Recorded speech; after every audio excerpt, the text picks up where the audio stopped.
Good morning, everyone.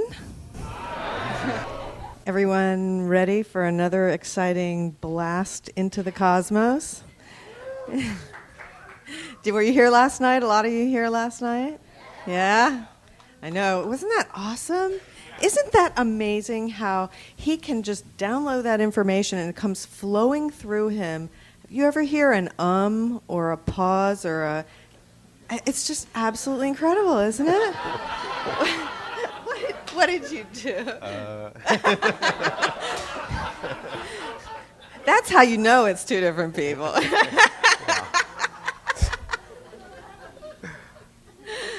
So anyway, we're so glad to have you all here again, and welcome to all the people in the teleconference. We have people here from Israel, Belgium, Turkey, Switzerland, Australia, all different parts of the world. Germany, Europe, Japan. Right, yeah. It's like San Diego. San Diego. A truly foreign country. It's a pilgrimage, So anyway, yeah, it's just great to have everyone here, and of course our ET friends that are joining us and helping to make this a true galactic event. So today's topic, this morning, Bashar is going to be talking about being a whole person. So if you left any of your parts somewhere else, be prepared to regroup and remember them. And then this afternoon, we're going to hear more about the agenda and what's coming in the next 10 years, because I would imagine everyone has noticed the acceleration we're experiencing and how critical it is to be following your excitement during this time. The last thing, I had a number of people that were asking me about the whale trip. And so I'm just going to tell you just a few minutes about that. When this happens 80 miles out to sea, off the shore of the Dominican Republic, it's on a live-aboard boat, which is it's a huge boat. So you actually have a real bed and everything like that. And it's about 5 to 7 days where you're living aboard the boat, and then every morning you go out and we look for whales. And then we do what's called a soft in-water encounter, where we get in the water, we don't swim with them, we float on the surface, and we just hang with the whales. And eventually what happens a lot of times is they get closer and closer, and sometimes the moms will actually use us as babysitters for her babies. And the baby will come over and swim over and flop over on its back and look at us. They look at us like little wild horses, like, wow, what are you, It's just incredible to be looked at by a whale, because they are about 40 feet long, so it's kind of like a bus, So anyway, so those that are interested, just go ahead and email me and we'll see what we can put together for February of next year. So thank you all again for coming, and I'm going to go ahead and turn it over to Daryl and Bashar, and just thank you both for being incredibly talented. Oh, shucks.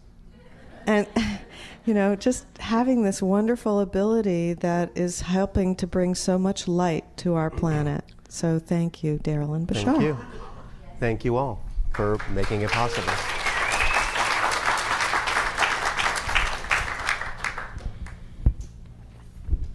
Thank you all very much for being here so I can do it. And have a good time. I'll see you later. Bye-bye.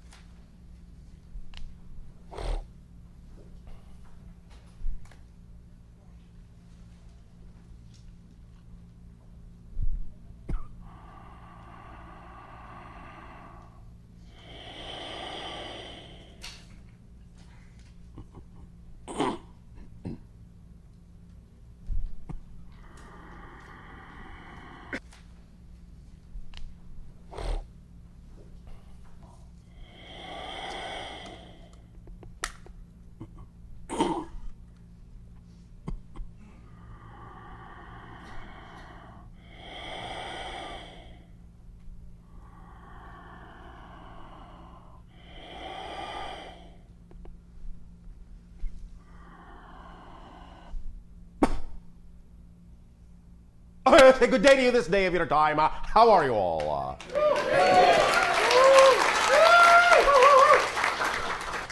We will take that as an okay.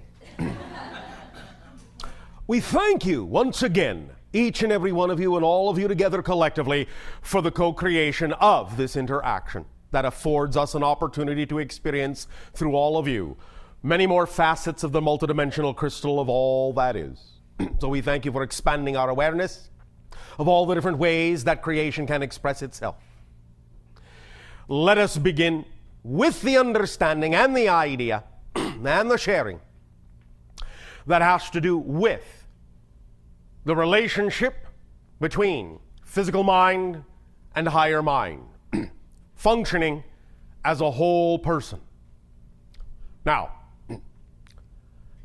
each and every one of you made a choice to experience physical reality, to live a physical life. When that choice is made from spirit, from the non-physical level, what you do, generally speaking, whether it be in full consciousness or automatically, is you'll begin to lay out a foundation in what might be referred to as a template level reality. A frequency, a domain of reality just above physical reality, what some might refer to as a lower astral realm. In this template reality, energy, vibrations are somewhat slower than the idea of higher spiritual realms, but not quite as slow, not quite as dense as physiological reality. Nevertheless, it's close enough so that it can be used as a template to set up certain scenarios, to play out, to blueprint certain scenarios that will be experienced in the physical reality to come. By setting up these scenarios, these themes for exploration in the template reality, you thus create a kind of automatic function that allows you to focus on the experience and exploration of that theme when you are in physical reality without having to think too much about how that's being done. It's part of the creation of the consensus agreement. That happens in the template level reality, where you all agree to create certain similar circumstances, certain similar conditions by which you will all experience physical reality. It's the level on which you all generally agree to the general rules by which you will play the physical reality game.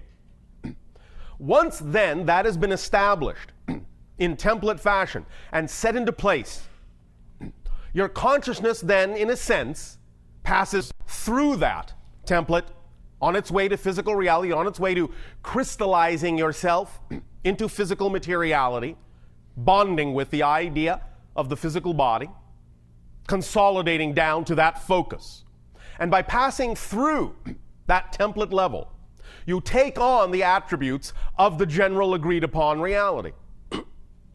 You start to imbue yourself and infuse your consciousness with a structure. You crystallize a particular structure that is representative of that reality in which you will have an experience. A similar analogy would be to you that you are deciding to go deep sea diving. And you must then prepare by putting on the proper wetsuit, putting on the proper diving apparatus, and your breathing equipment. You prepare yourself for the environment into which you are about to plunge. Thus then, as you lower yourself, regulate your air, so on and so forth, become accustomed to the deeper pressure below the sea, so too, in a sense, do you become more accustomed by this crystallization process to the idea of the experience of physicalizing yourself and the limitations that go with that. Now, remember, even though this life, for most of you, is all about letting go of many of your limitations, many of them still serve a purpose. They still serve to keep you focused in physical reality. So that just the concept itself of limitation is not inherently a negative one. What you do with that concept can be positive or negative. Nevertheless, getting back to the idea of this progression, as you thus then connect to the idea of the physical seed that is being born to create a bonding with the concept of a body, as you crystallize your spirit into that physicality, you actually aid and assist in the formation of that embryonic form, imbuing it with many of the crystallization ideas you have brought with you as spirit, and you work with that embryonic body in your mother's wombs to create the being, the personality structure that will best exemplify the themes that you chose to explore in the reality.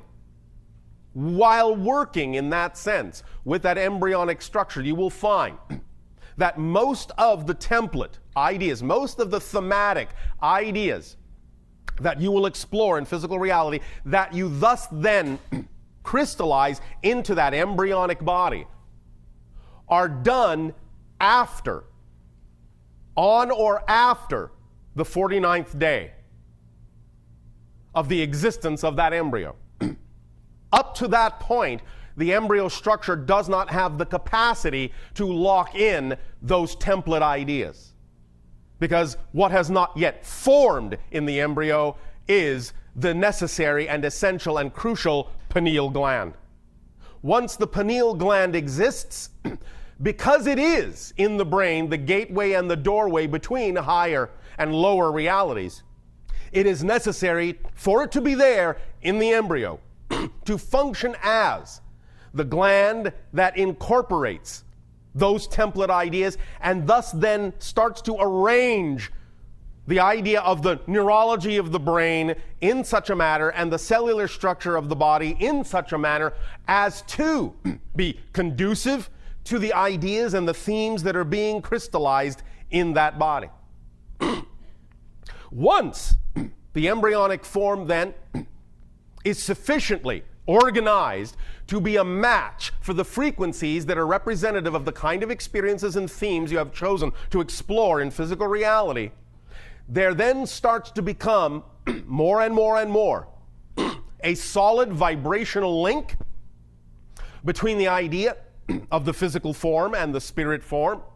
Now, this will still be somewhat tenuous for quite some time. Even children that are born will have, generally speaking, anywhere from 3 to 7 years to decide if they actually wish to play out that physical life even longer, before the idea of the vibrational link between spirit and body becomes relatively cohesive and relatively unbreakable.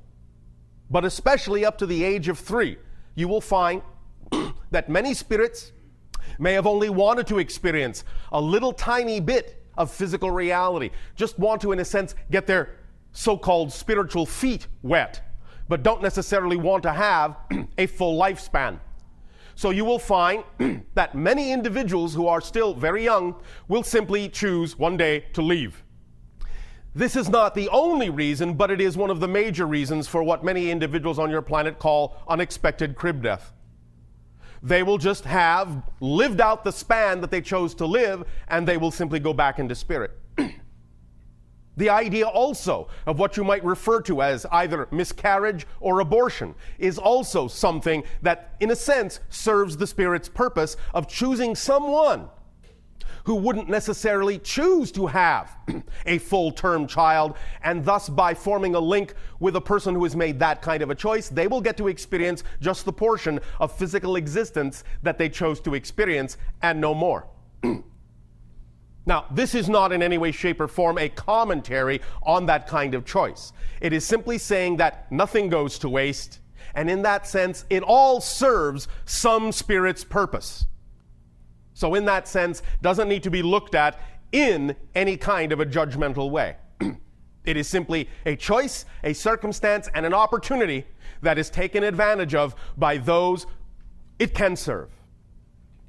Now, as you further crystallize the embryonic form, and it starts to set up cellular structures and neurological pathways in the physical body that are representative of the kind of themes you will explore, what it also starts to create is the personality construct. The representation of the intelligence of the spirit, the consciousness of the spirit, will in a sense be mocked up in the body. It will have a template form of its own that is represented by the capacity for belief systems, emotions, and thought patterns and actions. This prismatic template in the brain is set up to receive certain kinds of information that are conducive to the expression of that spirit's choice of thematic experiences. Thus, that personality becomes uniquely fixed and uniquely capable of expressing itself along the lines specifically of the themes that were chosen for exploration. This is not to say that the personality cannot be malleable, for it is, but the idea is that it is specifically designed to absorb information that is along the lines of the chosen themes. Now, of course, when a child on your planet is born to its parents, it will, because it is still absorbing, still laying the foundations of that template, still crystallizing for a while, it will absorb all of the telepathic input of the parents, of the society, and as it locks into that, it will pick up on belief systems from the parents, from society, and begin to incorporate those into its matrix as well. Oftentimes, both belief systems that are conducive to its thematic exploration and belief systems that are not necessarily conducive to its thematic exploration, except as belief systems that give the child an opportunity to later determine that it has a comparison to make between belief systems picked up from others that don't belong to it and what belief systems it would prefer. Again, all the absorption serves a purpose, but some of the belief systems may not necessarily ultimately be conducive to what that personality's choices are, but it is still part of the theme of exploration to have picked up those belief systems from your parents and from your society in order to later decide more clearly, based on your comparison of self to those belief systems, who you are and who you are not, because that's a part of the experience generally that you explore in physical reality to define yourselves and to go from the idea of limitation to less limitation, to go from the idea of forgetting to remembering, to go from the idea of pulling yourself together as a holistic being, having gone through the idea of separation and segregation within your consciousness. So it all serves a purpose.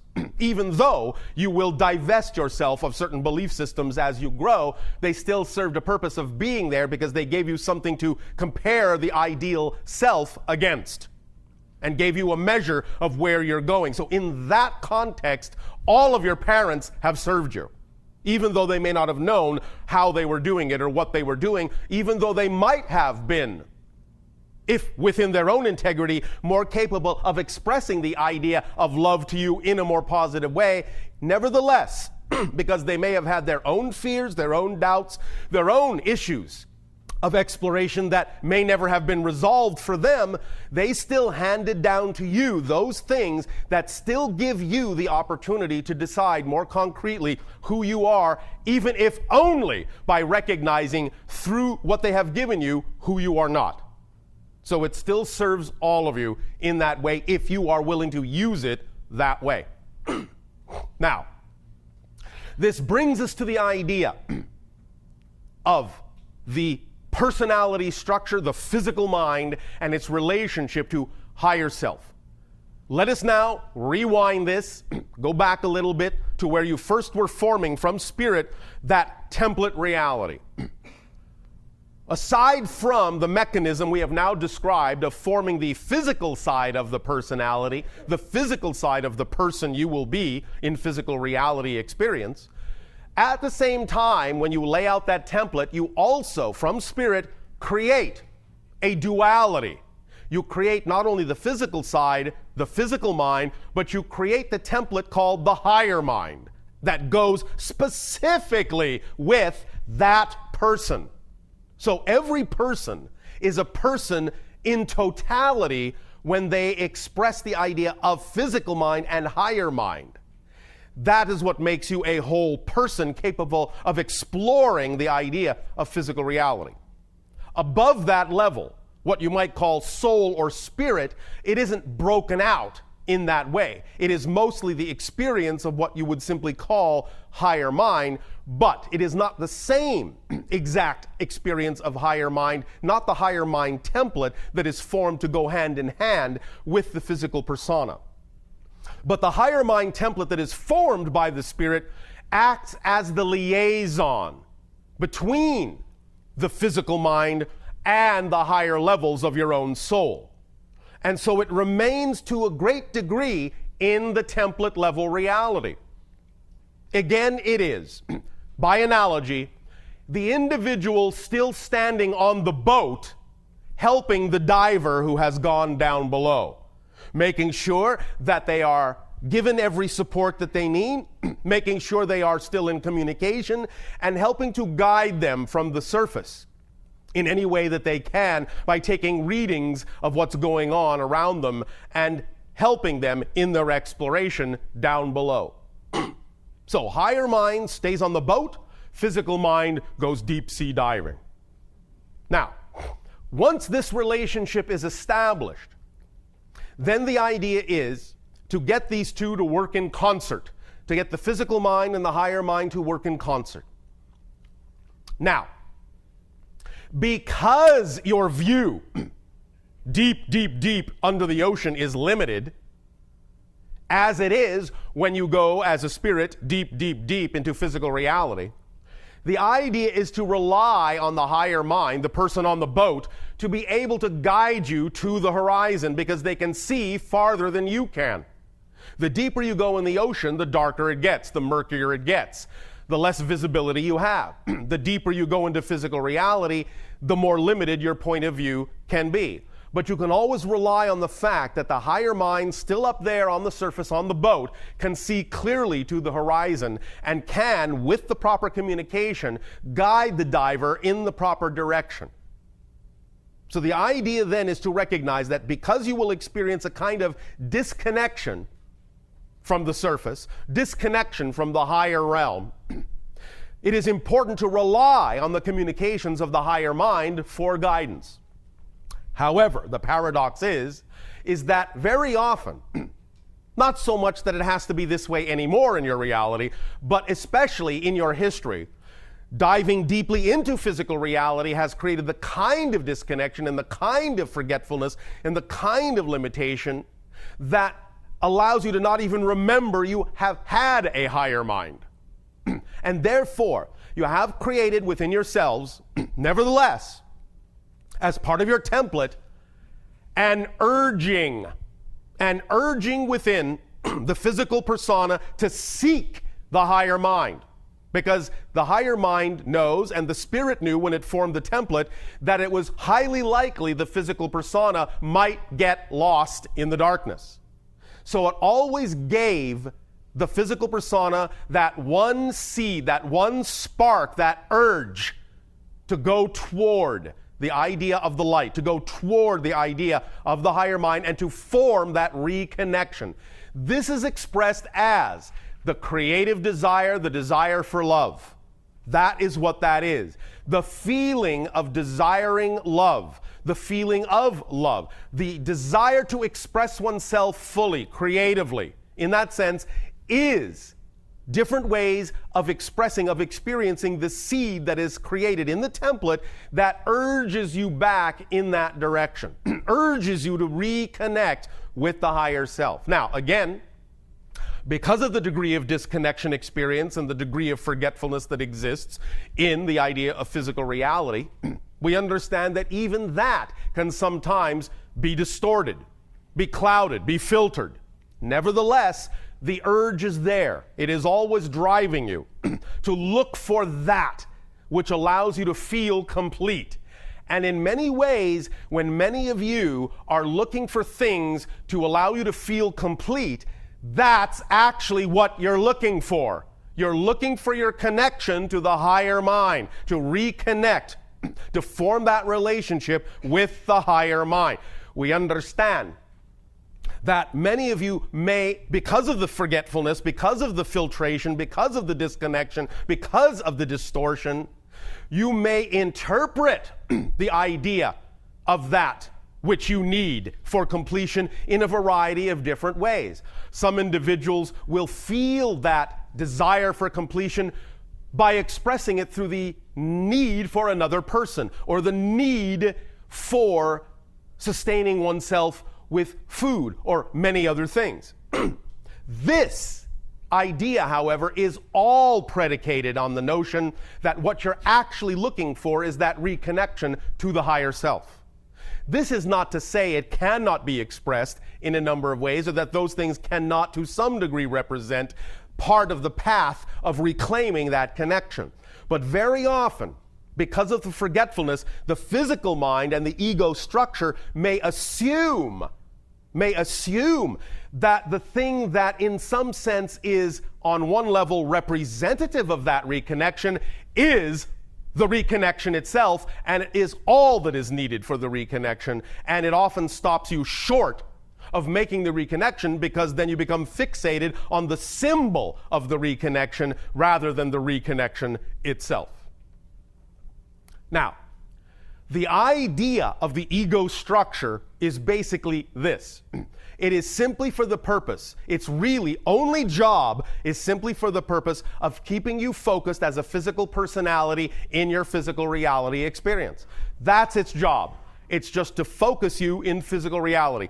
Ego, in a sense, is like the diving mask that gives you the ability to have a clear view underwater, so that things are not too murky, so that you can see, sort of, at least to some degree, what is ahead of you, where you are going. It brings things of the physical reality into focus so that you can concentrate on them, so you can focus on them, so you can have a physical reality experience. It creates the idea and reinforces the idea of the belief systems that are part and parcel of the template of your consciousness, of your personality structure that you have created, reinforces them so that those beliefs can be experienced as fully as possible. That's why every single belief is self-reinforcing. Because the ego's job is to add energy to it, add focus to that belief, to make it seem as if no other belief is possible, in order for you to focus on the belief strongly enough to actually have the physicalized manifestation and the experience that goes hand in hand with that particular belief you are holding to be true at any given moment. So the ego's job is to amplify those beliefs, to keep you focused in physical reality, to keep you focused in that experience.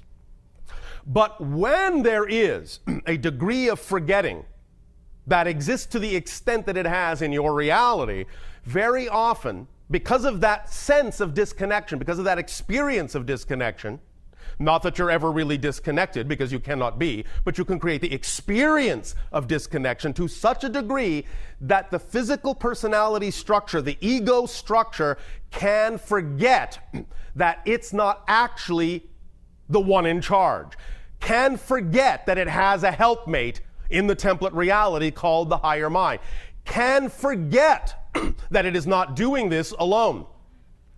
And in suddenly finding itself in the experience of being alone, it starts to build up the idea of fear.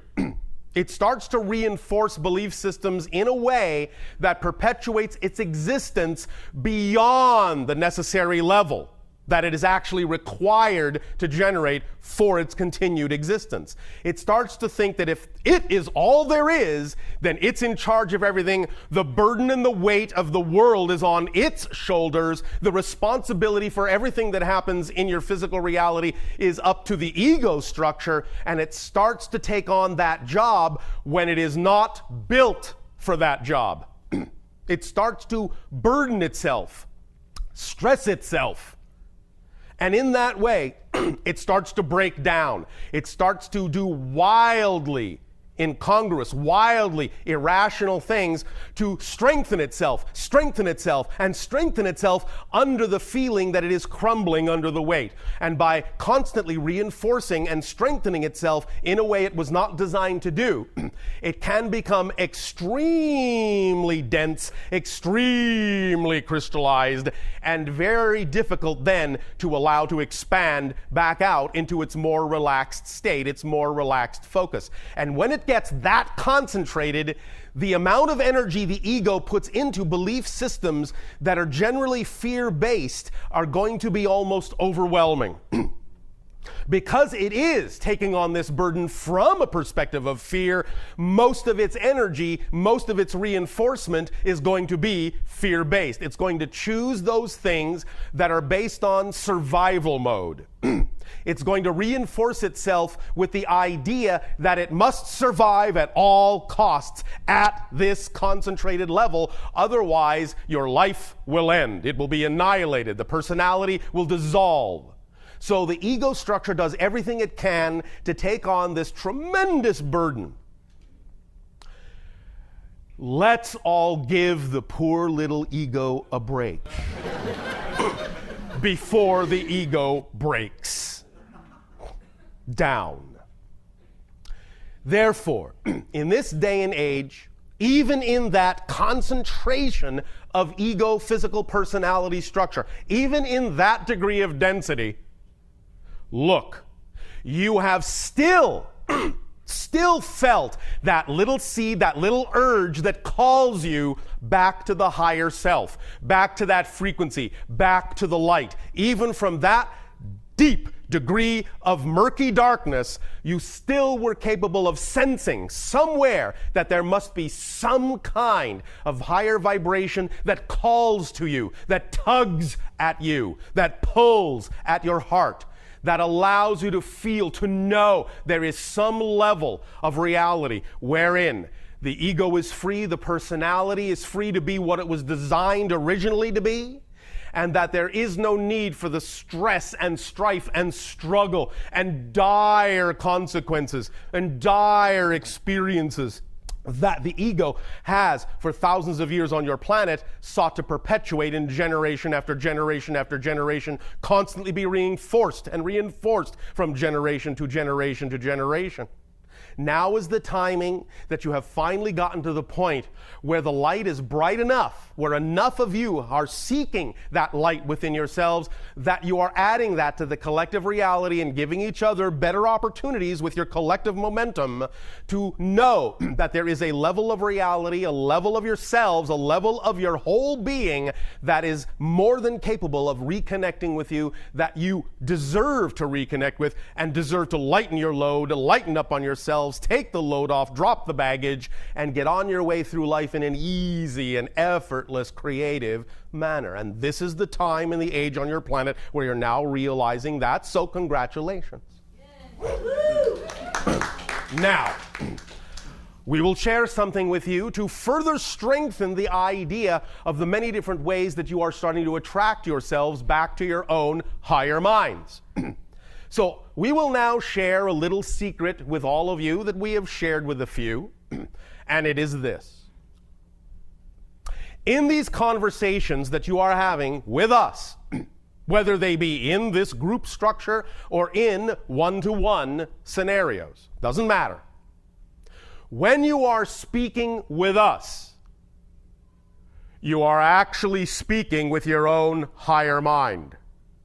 You are not speaking directly with us at all, ever. What we have done to aid and assist you by your invitation is we have wrapped the flavor of our personality like a shell around the core of your own higher self. And in every conversation we have with you, what we are doing thus then is giving you an excuse to talk to your own higher mind by tricking you into thinking you're talking to something else. Because that something else was one step removed from your own higher mind. In that context, wasn't as scary to the ego as thinking that you're actually addressing your own higher mind and all that that implies in terms of what you now have to take responsibility for. Therefore, the idea is that if you could find some vibration, some representation of a being that at least would represent that level, but was still one step removed, then it wouldn't be quite as scary and you could deal with it at your own pace in a comfortable way. Well, the idea here is that yes, while obviously we are involved, the actual communication you are having with us is actually the communication with your own higher minds, but wrapped in our vibrational flavor in order to allow you to use us as a permission slip to give yourselves permission to actually communicate with your own higher minds in a relaxed way and get your assumptions and your beliefs and your definitions and your ego structure out of the way so that you will allow yourself that communication. So congratulations on being so clever as to invite us to help you to trick yourselves into speaking to your higher minds.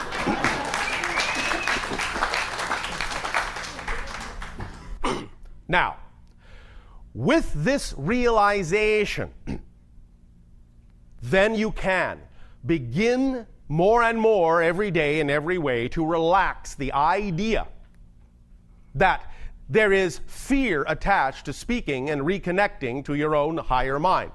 The ego can now be taught that it will not die, it will not be annihilated just because you are going to make a conscious reconnection to your higher mind. It will be given the opportunity to just do its job in a relaxed, creative, and loving way. It will be given its proper place in the idea of that whole person structure. It will be allowed to simply perform as it was designed to perform. It will not be overburdened with tasks and jobs that do not belong to it, and not only do not belong to it, but for which it is not designed, not capable of actually carrying out. As we have said previously in other transmissions, physical personality is not designed, is not capable, literally not designed to know how something is going to happen. It's not designed to read the giant template where the higher mind resides. It is only designed to know how something is happening or has happened in physical reality. So the idea is that when the ego forgot that it was connected to the higher mind, it thought it needed to take on the duty, the job description of the higher mind of trying to figure out how everything is going to happen.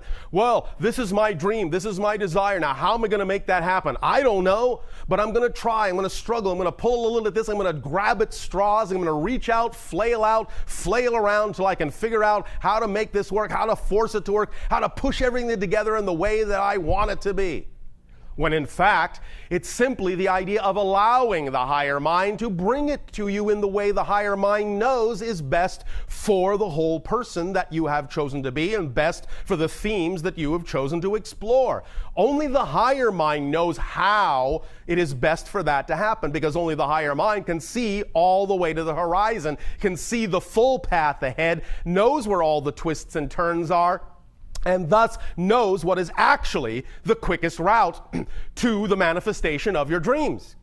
But when the physical ego thinks that it knows the best route, it will constantly be slamming into walls, bouncing off of rocks, banging its head into walls, and all sorts of things, because it believes that it knows, and it is the only thing that knows, and it will insist on going certain ways that it has been taught to believe is the quickest path to its dreams and desires, but which very often is actually the longest route. So instead of going around these things, around the things that it defines as obstacles, it will stand in front of them and constantly bash itself against these obstacles instead of listening to the higher mind that tells it that even though it may seem to take a little longer to go around, it's actually the quickest route, because by going around you will go that much more quickly than the time it will take for you to stand there and smash your head against the wall until you finally figure out you're not going to go through it. So the idea, again, is to recognize that physical mind does not have the capacity to know how something's going to happen. Let that be the job of the higher mind. Just allow the physical mind to enjoy what it is brought, to see how it happened, to marvel at the synchronicity of how the higher mind was capable of organizing events so that it would serve the idea of the theme you chose to explore in the most loving, creative, beneficial, joyful way possible, most playful way possible. You must learn that the physical mind and the higher mind need to work together in order to be the whole person. Because if, in that sense, you are only using your physical personality, your physical mind, in an attempt to figure out how everything is supposed to work, you are literally walking through life half-witted. You're only using half of your full mind. So the idea is to understand that you really don't have a whole mind until you form a reconnection and a relationship and a communication style with the higher mind that allows you free-flowing trust, free-flowing communication in that relationship of functioning like a whole being. Now, imagination has been given as part of the personality structure to allow it to understand that it always has access to the higher mind. Imagination is the conduit, the pipeline to the higher mind and from the higher mind. But again, when the ego structure becomes so crystallized, so densified that it thinks it's the one in charge and has to figure every single little thing out, it will not trust the imagination. It will shut the door to the imagination because it seems unreal, superfluous, having nothing to do with what the ego has determined are the necessary things it must do to get where the person wants to go. So it will close and constrict that pipeline, and it will not trust the imagination because it seems like the imagination is irrelevant, has nothing at all to do with what the ego has determined are the necessary steps. But what it has done by doing that is it has constricted the flow of communication coming from the higher mind that is actually the kind of information the physical personality needs in order to actually relax itself and move on through life in an effortless way. The idea, again, is to understand that once you form a relationship with the higher mind, once you form a balanced relationship with it, imagination is the conduit through which inspiration will come and in which you will allow the physical personality to know that it is in constant communication with the person up on the boat and that it will never be guided into a crevasse. It will never be guided into the mouth of a shark.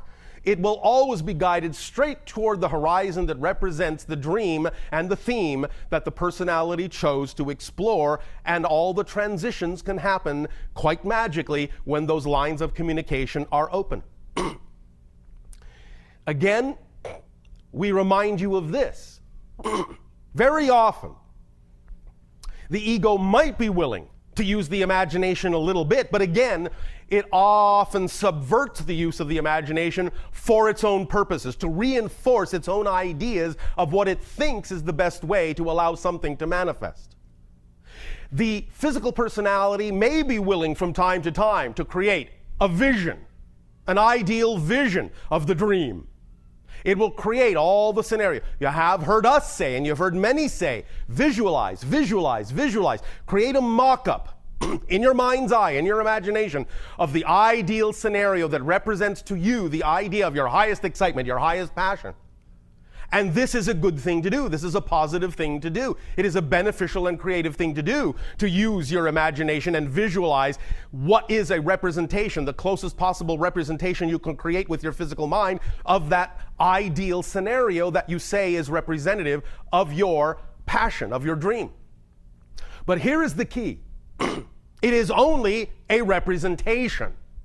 Now, this is not to say that what you imagine at that moment cannot come to pass exactly as you have imagined it.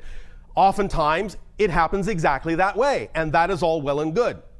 But the only reason it may have happened that way is you actually allowed a momentary opening and actually recognized what the higher mind was telling you was the representation of the best way for you. Nevertheless, here is where many individuals on your planet fall into the trap again, because of the ego structure's predilection for thinking, it has to figure everything out and know how everything is going to happen. When the ego structure may make a vision that is representative of the ideal reality, what the ego tends to think, because it thinks of itself as the highest possible authority for your person, it tends to think that that vision it has created by using imagination in that way to paint that picture in your mind, it thinks that that's the highest possible way in which that reality could manifest. But from the higher mind's point of view, that picture that to the ego seems like the highest possible manifestational form is actually the lowest possible manifestational form. What to the physical ego is the ceiling, to the higher mind is the floor. It can go much higher than that, and in fact, it can actually go so high, so far, it can actually be beyond physical mind's capability of imagining how it could occur. That's why you do not need to insist. The physical mind and the ego does not need to insist that the picture it conjures up as a representation of the ideal scenario must be the exact way that it must manifest, otherwise something has failed, something has gone wrong. It is just used as a template to pass on to the higher mind the basic idea that represents, pay attention, the proper vibrational state of being that the physical being needs to experience in life in order to perpetuate its joy. The higher mind will take that template, take that representation, because after all, it exists in a template reality. It understands template language very well. That's its native tongue. Template symbols are its native tongue. It understands symbols very well. It will take that symbol and recognize that that symbol simply represents the proper state of being, the proper energy that needs to be created. And so the higher mind will then take that symbol and it will reach out to all the things it understands are available, all of the how can this happen sort of thing, and it will match those things to the proper template frequency and then bring that into the reality, the opportunities for the physical mind to act upon. But when the physical mind hesitates to act on the synchronicities that are brought to it because the ego says, I don't recognize that as the template I set up, and doesn't trust that the higher mind could have actually brought it the opportunity it wants in a different form other than what the ego determined it should be, it will refuse to act on those things. It will refuse to recognize those as opportunities. Those opportunities coming from the higher mind will even be invisible to the physical mind. It just simply won't even know they are even there to be acted upon. And therefore it will miss those doorways and will never walk through them and will never see the manifestation of its desires because it has been too insistent on the how and not allowed the higher mind to actually show the physical mind the true how, because the higher mind can actually imagine ways far beyond the physical mind's imagining of how such a thing could occur. So, all well and good to set up the parameter of a visualization for the physical mind, but don't insist it must manifest that way, because the higher mind might be capable of bringing it to you far greater than you ever imagined. Let it. At least, that's our suggestion. It's up to you. So, now, many individuals have wondered, well, if the physical ego thinks it's in charge, and attempts to shut out all other forms of communication because it doesn't trust them, coming from the higher mind, how do I know the difference between when the physical mind is telling me, oh, this is representative of your excitement, and when the higher mind is telling me, this is representative of your true excitement? How can I tell the difference? Because if the ego is attempting to trick me into staying its course, because it thinks if I veer off that we're going to die, it's going to dangle all sorts of carrots in front of me to get me to stay on that course. So how do I tell the difference between that kind of a carrot and the carrot that represents going in the direction of my true self? All right, fair question. It all comes down to what we have spoken of so often. It all comes down to excitement. It all comes down to passion. But again, we hear the ego saying, how can I tell the difference? How do I know it's really my true excitement? Now, this requires paying some attention to yourself. really paying attention to the true feelings. It does require at least a modicum of willingness,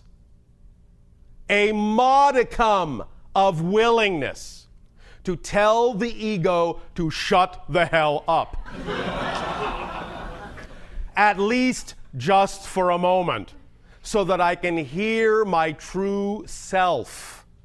At least take a breath. At least take a pause. At least stop and wonder whether or not you are actually being shown something that is representative of a fear or something that is representative of a joy. Because we understand that when you're in that confused state, anxiety can actually seem like excitement.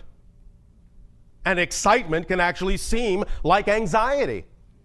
But this is why it's so critical to take that pause, to allow yourself to at least be in charge enough, be willing enough to tell the ego to be quiet for a moment so that you can get in touch with your inner being and tell the difference in the quality of the vibration of the emotion you are feeling at that moment with respect to the idea you are exploring. If you are quiet for that moment and willing to be open to be shown what it actually is, you will be able to tell the difference. You'll be able to develop the discernment of the difference between the vibration of fear and doubt and the vibration of joy and certainty. You will be able to tell the difference because that ability to tell the difference is built into you. It's built into your consciousness. And at that level, you all know the difference. But if the ego is making too much noise, if it's not allowing you to stop and think, it does that specifically to prevent you from being able to tell the difference, because it's afraid that if you tell the difference, it won't be in charge anymore. And to the ego, that means death, because it doesn't believe the higher self really exists. So, it's all about finding that space of balance and peace within yourself that will allow you, even if only just for a moment, to allow the ego to be quiet enough so that you can use the natural mechanism of balance within your being that will tell you what the flavor of the emotion you're feeling is, and thus, by identifying the flavor of the emotion, that will then put you in touch with what kind of belief and definition you would have to have in order to be generating that emotion. And then you will know whether it comes from the physical negative ego or from the higher self, whether it is representative of fear, whether it is representative of excitement. But you need that moment of quietude. You need that moment of solitude. You need that moment of peace. You have to be willing to step back. You have to be willing to let it be all right to not know what's going on at the moment. You have to be willing to say, I don't know what's happening here, instead of just assuming it's this or that or the other thing. So anytime you find yourself in doubt about what you're experiencing, take that moment and say, I don't know what's happening, and that's okay.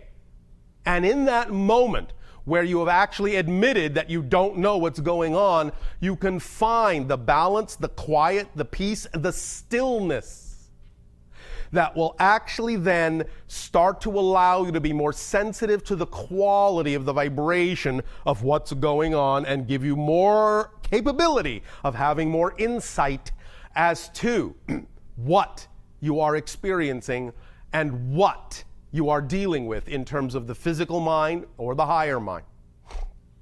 So, that's the first step in forming the relationship, in reconnecting, in remembering who you are as a whole person. That's the first step, is just taking a moment of quiet, of pause, of stepping back into a neutral place and letting it be all right to not know what the answer is.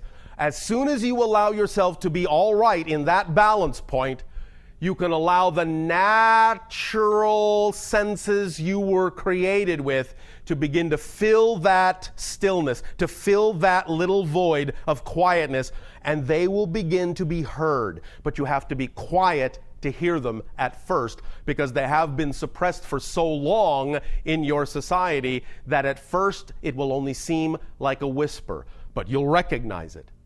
In the quiet, if you truly allow the quiet to happen, there will be no other sound, and thus you'll be able to recognize the quality of those little whispered voices for what they are.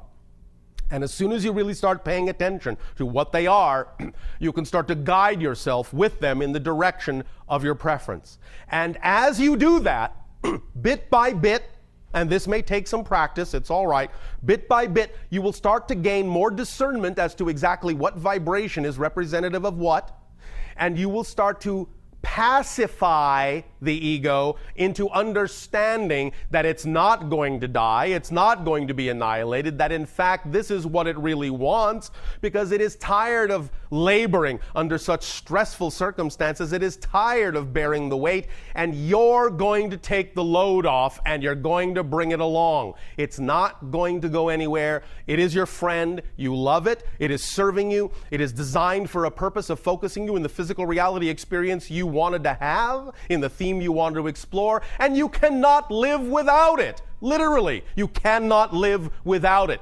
So in that sense, while you are forming a more loving relationship with your higher mind, the key to forming a more loving relationship with your higher mind is to actually form a more loving relationship with your ego and not allow it to continue to burden itself unbearably when it has no business doing so, because it was never designed to handle that kind of weight, that kind of stress. So it's all about loving all aspects of yourself enough to be trusting enough to let them fall back into their proper place in the relationship, do the job they were designed to do, and thus then allow yourself to be loving enough to yourself to reap the benefit of that balanced relationship between physical mind and higher mind, so you can function as a whole person.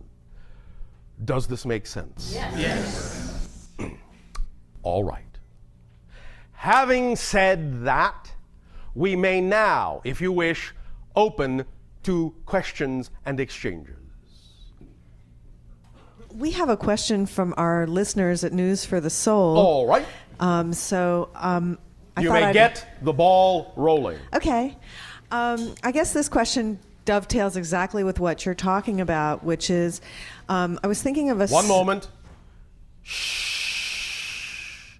Remember we just spoke about quietness? Thank you.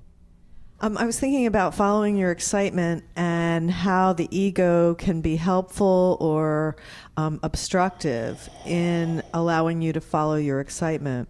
So let's say a person wants to try a new endeavor, which might involve quitting their job and following their passion that way, but they have a lot of anxiety about the financial consequences of that. Yes. And so how does this happen that the person is able to balance out the energy between their higher mind and their physical mind in order to be able to have everybody do their job appropriately All right. in that Well, scenario? first and foremost, as we have said, you must honor the belief system that is there to whatever capacity you feel it is necessary to do so. In other words, you give honor to the belief system that the ego has created and recognize that from the ego's perspective, it is valid. From the physical mind's perspective, it is valid. Therefore, you don't abandon it willy-nilly, as you say. You work with it. You, in a sense, make a deal. You say, all right, I'll tell you what, physical mind, ego mind, I'll tell you what. I will continue to work with, say, 90% of that belief system, but give me just 10% to play around with, and I will show you that that 10% can actually work. Make a deal, strike a deal with the ego to give you some latitude to move beyond, even a little bit, incrementally beyond the belief system you believe is necessary in order for you to continue. As you make those deals and keep doing them, bit by bit, you will train the ego to understand that as you ask for more and more latitude, the ego will actually feel itself being more and more supported, and it will allow you more and more and more latitude until such time as one day you will look around and realize that all the old belief systems are already gone, and that you allow yourself complete support with the new belief systems in whatever way actually supports you. The second thing is, while you're doing that and making those kinds of deals with the ego, if that's what it takes, is to embark on an expedition, embark on a campaign of redefining the ideas that you're using. For example, the idea that the only way you can be supported in life, the only way you can be allowed to do the things that you desire to do, is with one particular format or representation of abundance. Remember that our definition of abundance is the ability to do what you need to do when you need to do it. Period. Now, if on your planet money is one of those things, all well and good. But the idea is it's simply required that you have the ability to do what you need to do when you need to do it.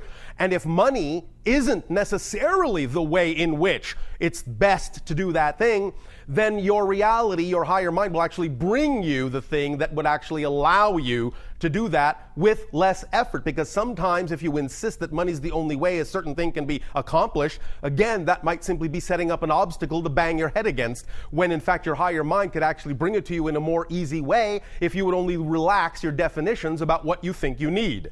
So by going on a campaign of changing your definitions of what you think you need in order to be who you prefer to be and have the life you prefer, while simultaneously making deals with your ego to let you stretch a little bit beyond the belief systems, but while still honoring those you really feel you cannot yet change, you can work out a pacing for yourself that will allow everyone the balance they need, everyone to participate, all the aspects of your consciousness to participate as it needs to, and bit by bit you will find that you will change.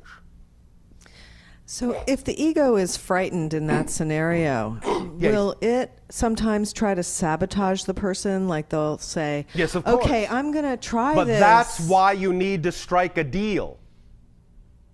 You see, you need to find a negotiation that works. Because the only time that the negative ego will sabotage you if it feels it's not gotten a fair listen, a fair deal, a fair negotiation. If it feels that you are avoiding it, attempting to go around it, circumvent it. You understand? It sounds like business protocol. It is a business deal. Because the physical ego is all about physical business, the physical world. Therefore, one good way is to use its own language. Deal with it in a negotiation and allow it to understand that you are willing to negotiate fairly. So if you negotiate a fair deal from the ego's point of view and it allows you some latitude in that negotiation, then there is no reason why it would need to sabotage you. The sabotage only comes when you have not negotiated a fair deal. That sounds incredible, because it's really about understanding the language of the ego. Yes. And talking in terms that it really can embrace and accept. Absolutely. It's all about definitions, understanding them, and working with them. How part's making the deal with the ego? So just to be clear, which part is making the deal with the ego? Very good question, because you see, that's where the cleverness comes in. Because the idea is that the one that is actually negotiating with the ego is the higher mind. And so by bringing up the issue of creating a fair negotiation, you have already brought the higher mind to the table. And it starts negotiating with the physical mind in a fair manner, because higher mind is all about balance and fairness. But you're using the physical mind's language in order to get the idea across. So both are present in the negotiation. That's the issue. Both are present at the table. By even offering the idea of a negotiation, you have brought both the physical mind and the higher mind to the table to work out the best deal for the whole person. And that's the underlying issue in the negotiation. You are working out a fair deal for everything involved. for the whole being, for both sides, for both polarities.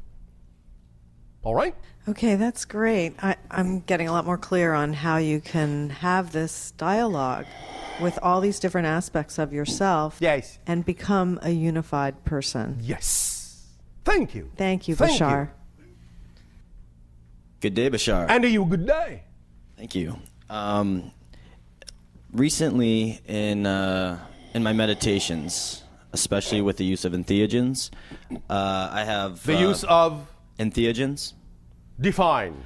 Well, the scientific name for it, entheogen, en meaning in, theo is God, gen is generate. So it's plants that generate God within, such as like mushrooms and things of those nature. Understood. Okay, so I've done mudras. Yes. And later finding out my ego, physical mind, doing research, finding out there are ancient Tibetan hand signals that raise frequency. Yes. What is it? Is this my higher mind communicating with me? Why is this happening? Is it like a quantum overlap? What's Well, yes, in a sense, although again, remember that all of these things are simply permission slips. You understand? Sort of. Can you elaborate? The notion of permission slips is simply that which you are attracted to use as a symbolic helpmate to put yourself in the proper state of being that represents more of your true self. But the idea is that you attract yourself to use these tools, these rituals, these ideas as a permission slip to align with your belief system, to allow yourself a reason to give yourself permission to be more of yourself. None of these things themselves are actually doing this. You are. But they are designed by nature to function as permission slips to allow you to give yourself permission to unlock those states of beings within you. And the ultimate realization that comes from the use of permission slips is that you no longer need them to create the state. Are you referring to the entheogen or the All mudras? of it. Any of it. Any tool, any technique, any physical symbol that allows you to feel that you can achieve a certain state of being, a certain vibratory level, is nothing but a permission slip that ultimately will show you that you no longer need the permission slip to create that state. Does that make sense?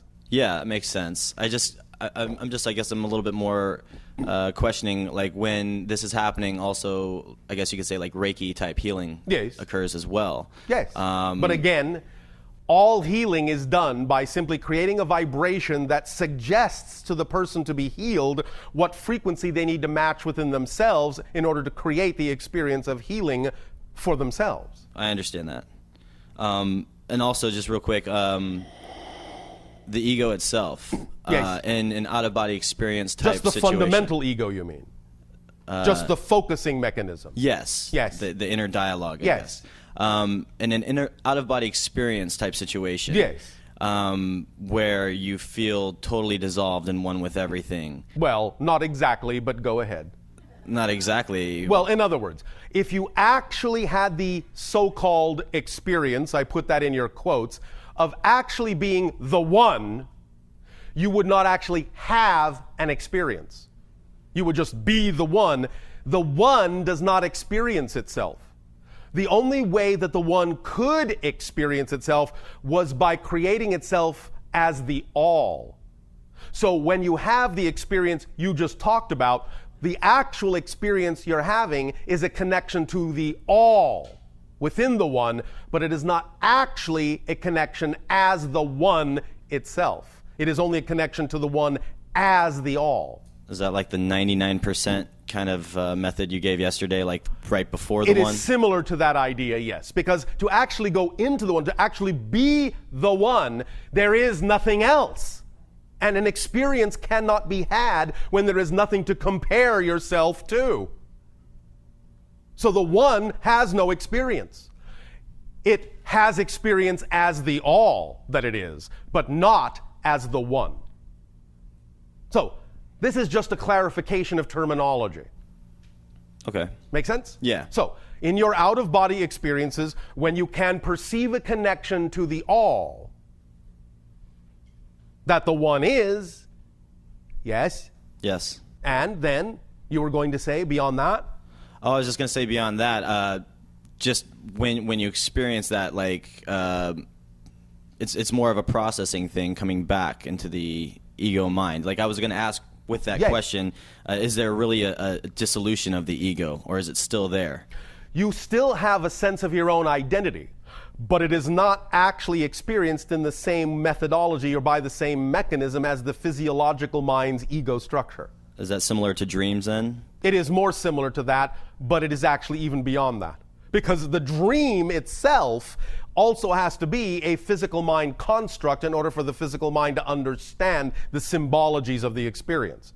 The dream may not be literally representative of the experience you had, but it may be the closest approximation the physical mind can make to symbolize and represent that an experience was had. Therefore, the dream structure is actually a creation of the physical mind personality. Okay, so that's not the higher mind then sending, like, for example, for inspiration, imagination that comes from the higher mind. Oh, yes, yes, yes.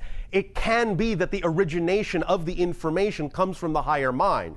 What we are saying is that in order for the physical mind to understand it, it has to cloak it in symbology that makes sense to the physical mind. Okay. Therefore, what it's actually perceiving are an arrangement of its own symbols of what the higher mind is saying. It's like translating from one language to another. Excellent. Make sense? Yes. Thank you. Thank you very much.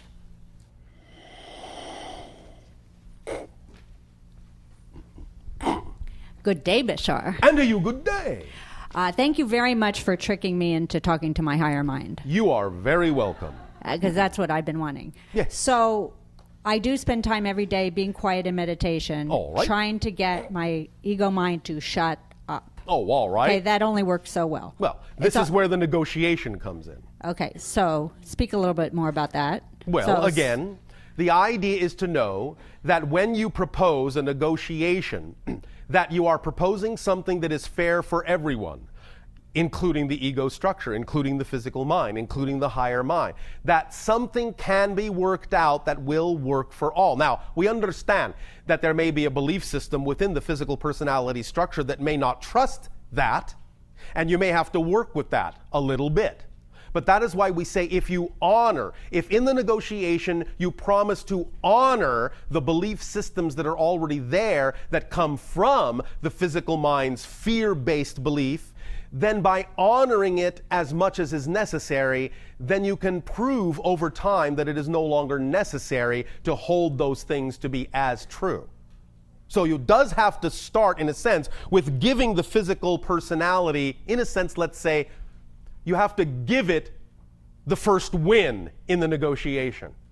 You follow me? Okay. By honoring the belief systems it has created, by validating them and recognizing that from the physical mind's point of view, they are valid. It's only trying to protect you after all. It's protecting itself, but it's protecting you.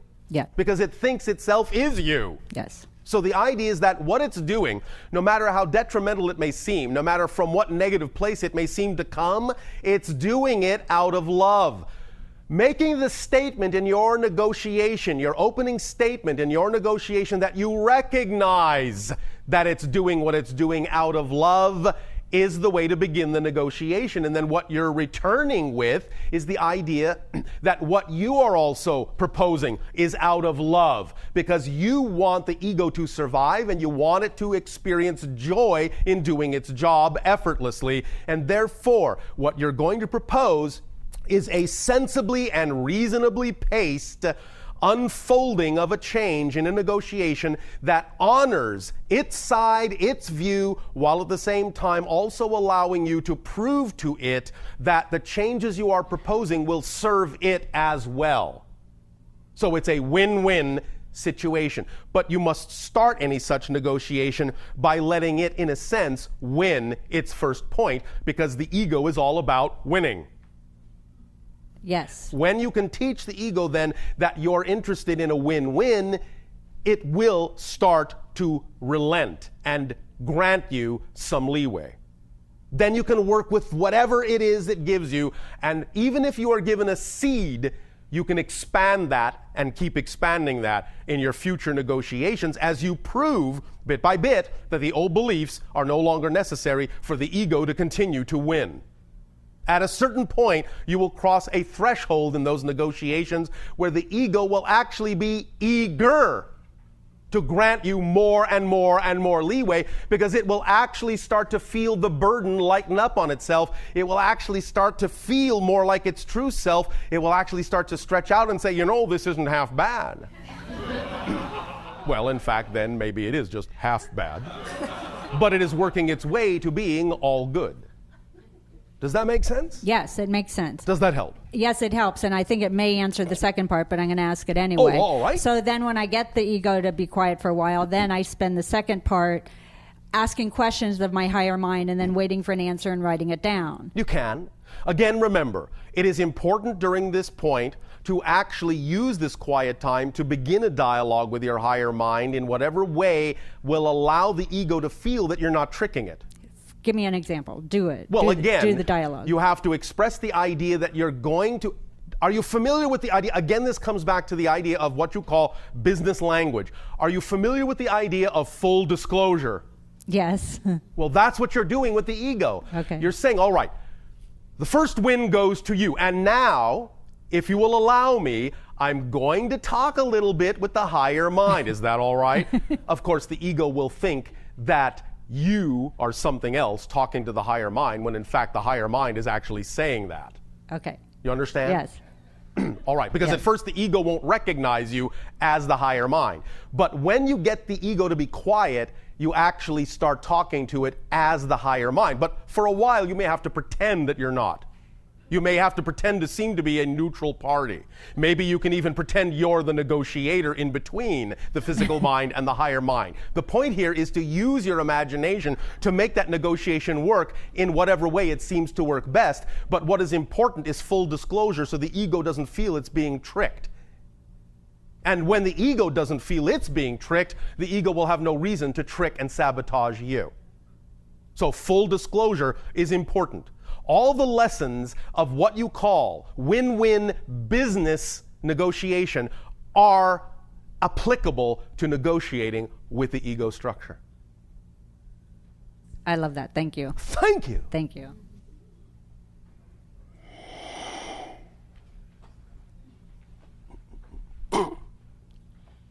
Bashar, I am absolutely excited and delighted to be here with you. Oh, all right. Thank you so and much. Good day. Good day to you. Good day. I have been asking my ego to allow me to exponentially move forward away from what I recognize as limiting belief systems. And how has it responded? Well, it's you know, it's going pretty well. I have All big right. dreams, but they feel surrounded by limitations. What happens is I get very close Yes. to the people and experiences that could, you know, that might be the ushering me in towards Yes. them. Yes. And then something recoils and I end Yes. up sort of in a cross between dire circumstances and Yes. debt and this possibility of amazing Yes. things. That's So, because you have set up the negotiation to allow the ego to toy with you. yeah. It's a mean ego that I've got. All right. I'm working well, on it. Again, the idea is to go back to the 0 point. Renegotiate the deal. Okay. Don't be so insistent on having a particular kind of expansion. Even the idea of an exponentially expansive, joyful life may not even be involved in the first negotiation. You may not want to enter that arena in the first negotiation. You may just want to start with just a little bit. But if survival issues are up, that does begin to play into it. And But what we are saying is that if you propose a less aggressive agenda to the ego, it will not feel threatened and survival issues won't arise. right. You see, you may have proposed too much for the ego to handle. You may have said, I want it all or nothing. I want to explode, expand at an exponential rate. And the ego's going, okay. We'll see how far you get. Yeah, go ahead, go ahead. Oh, there she goes. Oh, yes, expanding, expanding, expanding. Yank. Yank you right back because you didn't deal with the actual underlying reasons why the ego would feel the need to do that. So essentially, it's still an issue of not being gentle enough with the ego to let it feel it's included in the bargain. Not being gentle enough, and then therefore not being, shall we say, precise enough in your investigation of what the underlying beliefs and definitions were that are creating the ego to be in the state that it's in, not understanding the ego clearly enough and why it is holding the position in the negotiation that it is. When you understand the ego's motivations, then you can deal with them in the negotiation. You cannot just bargain and run and not understand where the other side is coming from. Otherwise, they'll pull the plug. I hear you, but I'm trying as hard as I can. So no, don't perhaps... try so hard. Okay. Why are you trying so hard? Are you in a hurry to get where you want to go? What kind of energy do you think that puts into a negotiation? Oh, well, you don't really want to be here talking to me. You want to be off having fun in some other place and leave me behind. I don't believe you're sincere in this negotiation, the ego says. You're in too much of a hurry to get where you think you need to go. You're not cherishing my value. You're not staying in the moment, in the present, as if this was the most important thing in your life. I feel unloved and abandoned. Aww. And I'm going to get you back for that. You're job. being Well mean done. to me, so I'm going to be just as mean to you. Right. Are you getting the point now? Yes, I do. I get it so completely. It's just that It's how just that what? to. I It's just told you. Okay. You need to relax and not be so eager to get where you think you need to go. You need to be nowhere more important than right here, right now. Whatever is happening and whatever process is important to go through in forming this dialogue and this negotiation with your ego is the most important thing in your life, and nothing and nowhere is more important to be. Forget about being anywhere else. This is the most exciting thing. And if I end up on the street corner without a home? Oh, good way to set yourself up. Well, it's heading there. Who is saying that? Some bastard, man. I'm going to go wrestle with him. The negative Excuse me. ego is saying that to try and scare you because you've scared it. Don't you understand? That's how it works. If you scare the negative ego, it will scare you back by making you believe. Remember what we said about negative ego reinforcing negative beliefs? Yes. So when you scare the negative ego by making it think you're going to abandon it, it will scare you into seeing a future that is one to avoid, so you won't go away. It's covering the reality you could have with a smokescreen, an illusion of a reality you don't want, so you won't move in that direction because it doesn't want you to go. Because you've let it think you're abandoning it. Because you're not treating it with enough respect. Gotcha. Make sense? Yes, sir.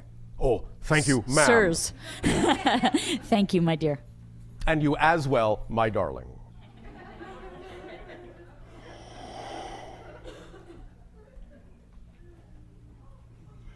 Good afternoon, Bashar. And to you, good day. Long time no speak from my point of view. I do believe it's been 17 years since we spoke. Thank you for being here. Oh, a mere few orbits around your sun.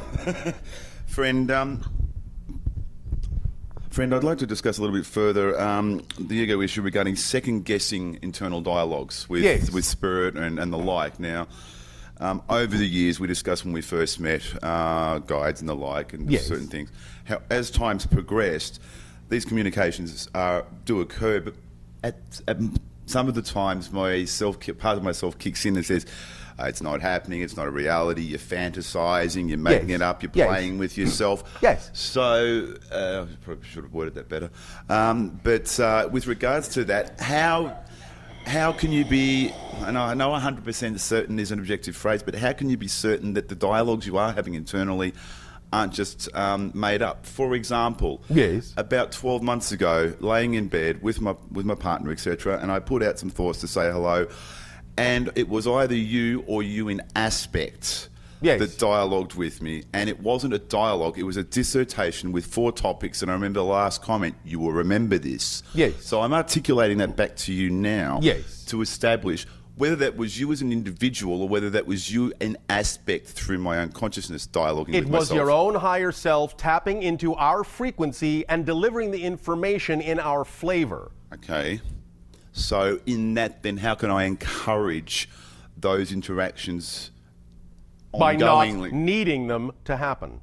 So letting go of the requirement for them to happen. Absolutely. All expectation needs to be let go of so that you can simply allow what needs to be there to be there. Okay. Paradoxically, by needing something to happen, you fill the space in which the thing can actually occur, and thus there's no room for it to occur. Okay. You fill that space with the need for it to happen. No longer having the need for it to happen empties the space, and what needs to happen will happen.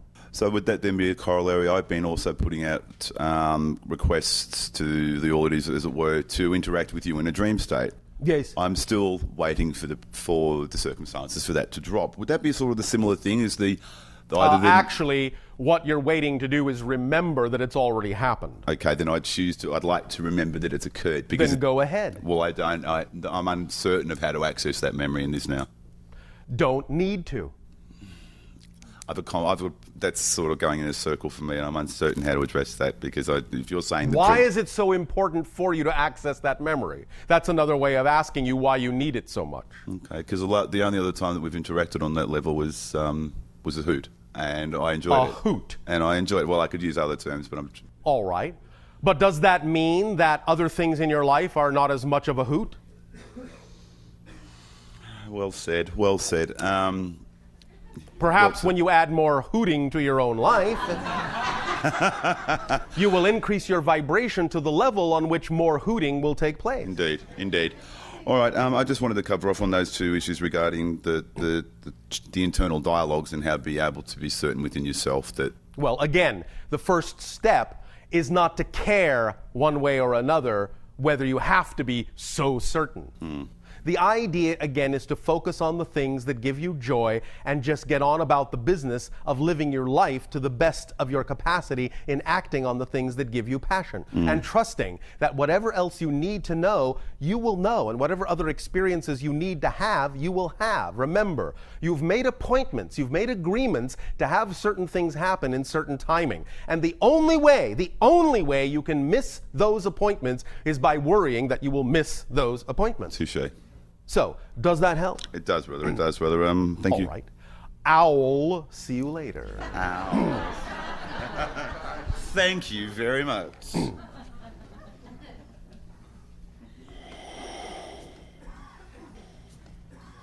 Good day, Bashar. And to you, good day. All the way from New York, just for one day. All the way. All right. About that far on your planet from my perspective.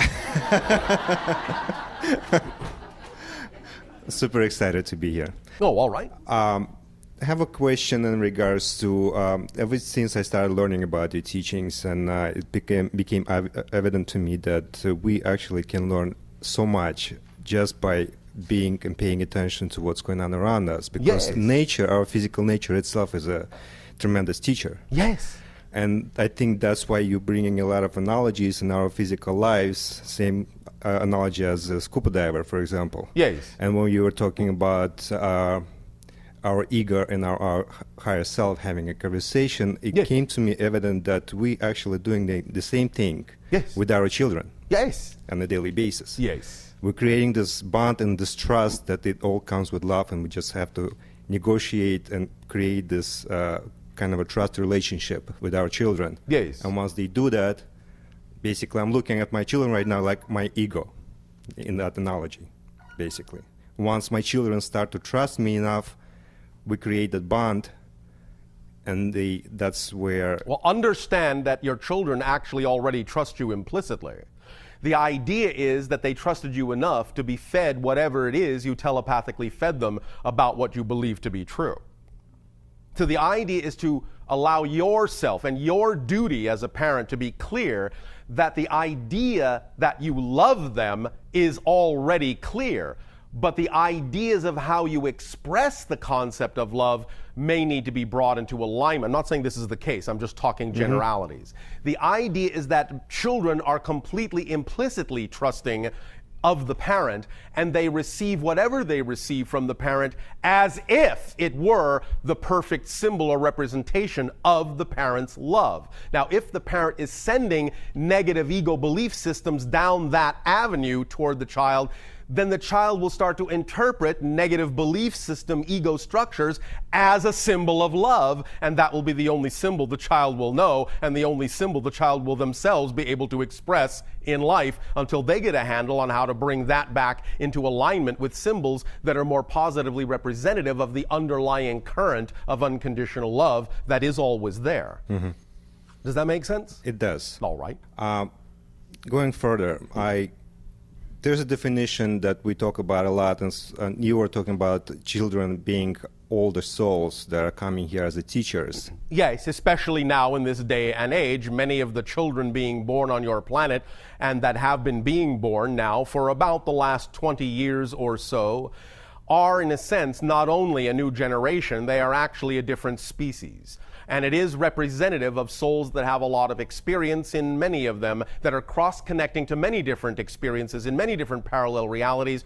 And by the genetic alteration that is happening within them as they restructure their embryonic bodies, they are creating a genetic structure that will give rise to a personality structure that will not forget as much of who they are as beings, as whole beings, as spirits. My question was, I'm trying to define for myself, is there such a thing as old soul, if we are eternal beings? Well, it's a euphemism. Old in this context means they have a certain kind of experience they are bringing to the reality they are interacting with. It's not really a measure of time. It's a measure of the degree of certain kinds of experiences and knowledge they are bringing to share with any particular reality they might be interacting with. So they are more experienced in the sense in this particular reality than some other soul. They are more experienced in the kind of knowledge required by this particular reality in order to advance. That's what old soul means.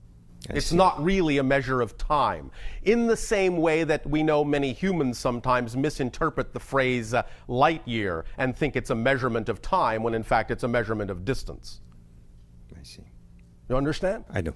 So, old in this sense is simply a euphemism. It doesn't mean old in terms of time. Does that help? Does. Thank you very much. Thank you, Basha. Bashar, we have a question from one of our listeners. All right. This one is, Bashar, do you have an ego? We have a sufficient amount of ego to keep us focused in physical reality to whatever degree we wish to be focused in it. But again, we remind you, ego by itself is not a negative term. It's just a focusing mechanism. We do not, however, experience the idea of the negative ego. Do you experience the full range of emotions as humans do? We do not experience what you would call the emotions of fear. Sadness? We do not experience that. Anger? We do not experience that. Frustration? We do not experience that. Go on, what else you got? Elation? Absolutely. Do you give yourself a pat on the back when you do a good job?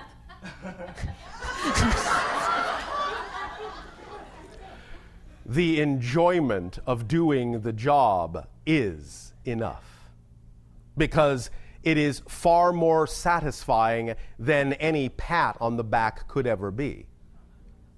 And we do not need to pat ourselves on the back because we know creation has our back. Oh. So when we have a more balanced ego structure, Yes. how would a human experience themselves? As a joyful, playful child. Just experiencing themselves rather than thinking about themselves experiencing it. It's beautiful. It is. Thank you. Thank you. Hey, Bashar. And to you, good day. Okay, going on the line of your definition of abundance. Yes. Can you define need?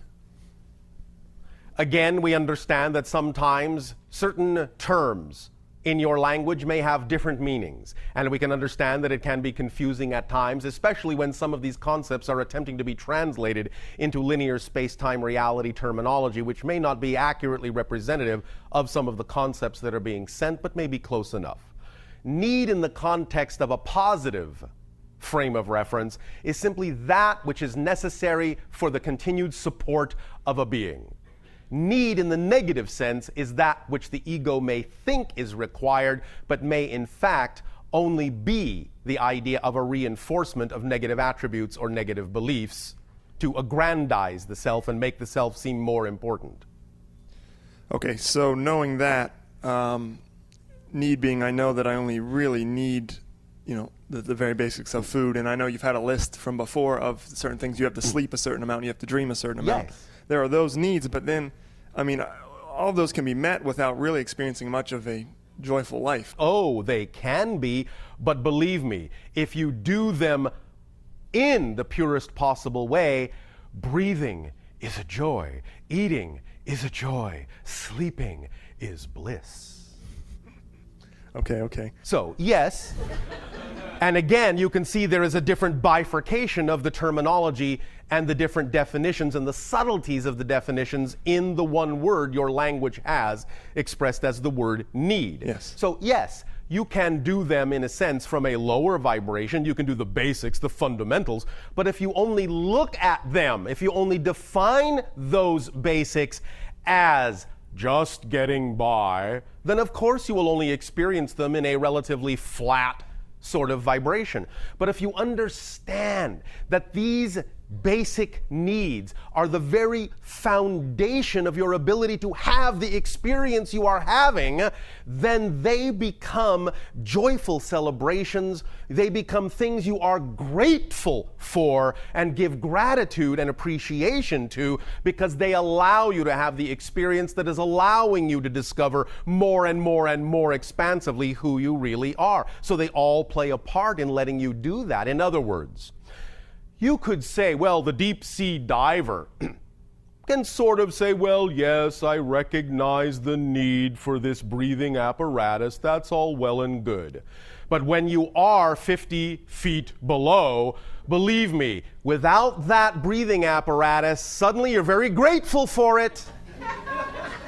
Because it allows you to breathe in an environment that gives you an experience you otherwise could not have.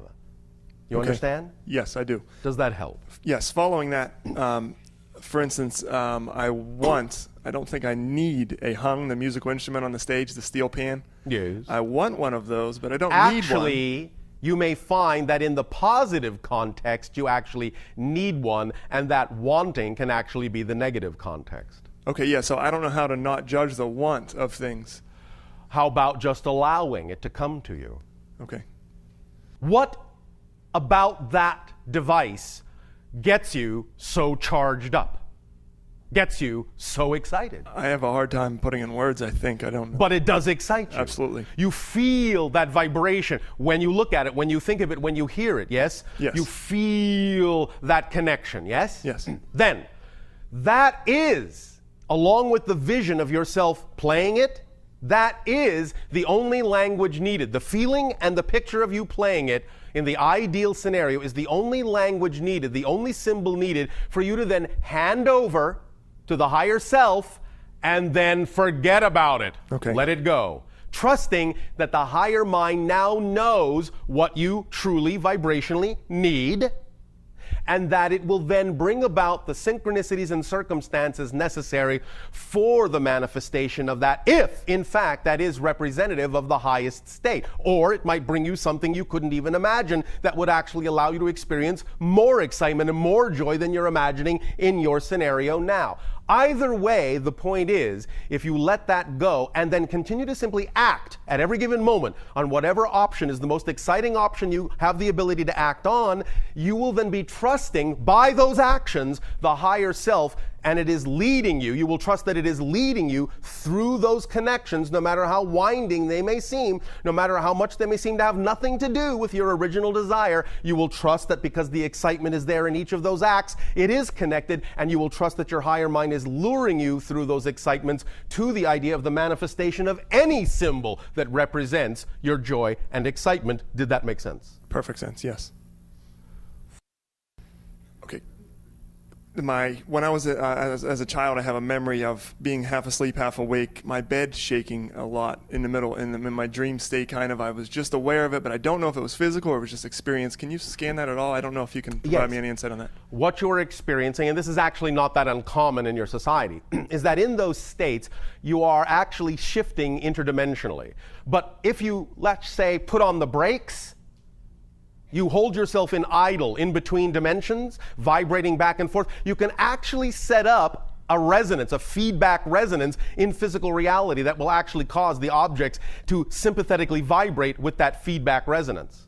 You understand? Yeah, I remember being almost fearful, though. Yes, because things were building up. In other words, you have to let the energy go. You have to let yourself make the shift completely. You can't really hold yourself there in between too long. Otherwise, there can be some buildup and some feedback and some blowout of circuits. So the idea of the fear building up was you're reaching the breaking point of your tolerance level. Let it go. That was truly, in that sense, simply a survival mechanism. I see. All right. Make sense? Yes. All right. Thank you, Bashar. Thank you. Bashar, another question from our listeners. This was about distinguishing between the ego and the higher mind. Well, we have talked about that already. Right. And I guess I just wanted to reinforce this idea that in learning to distinguish between the two, if the thoughts that you're receiving are making you feel small, frightened,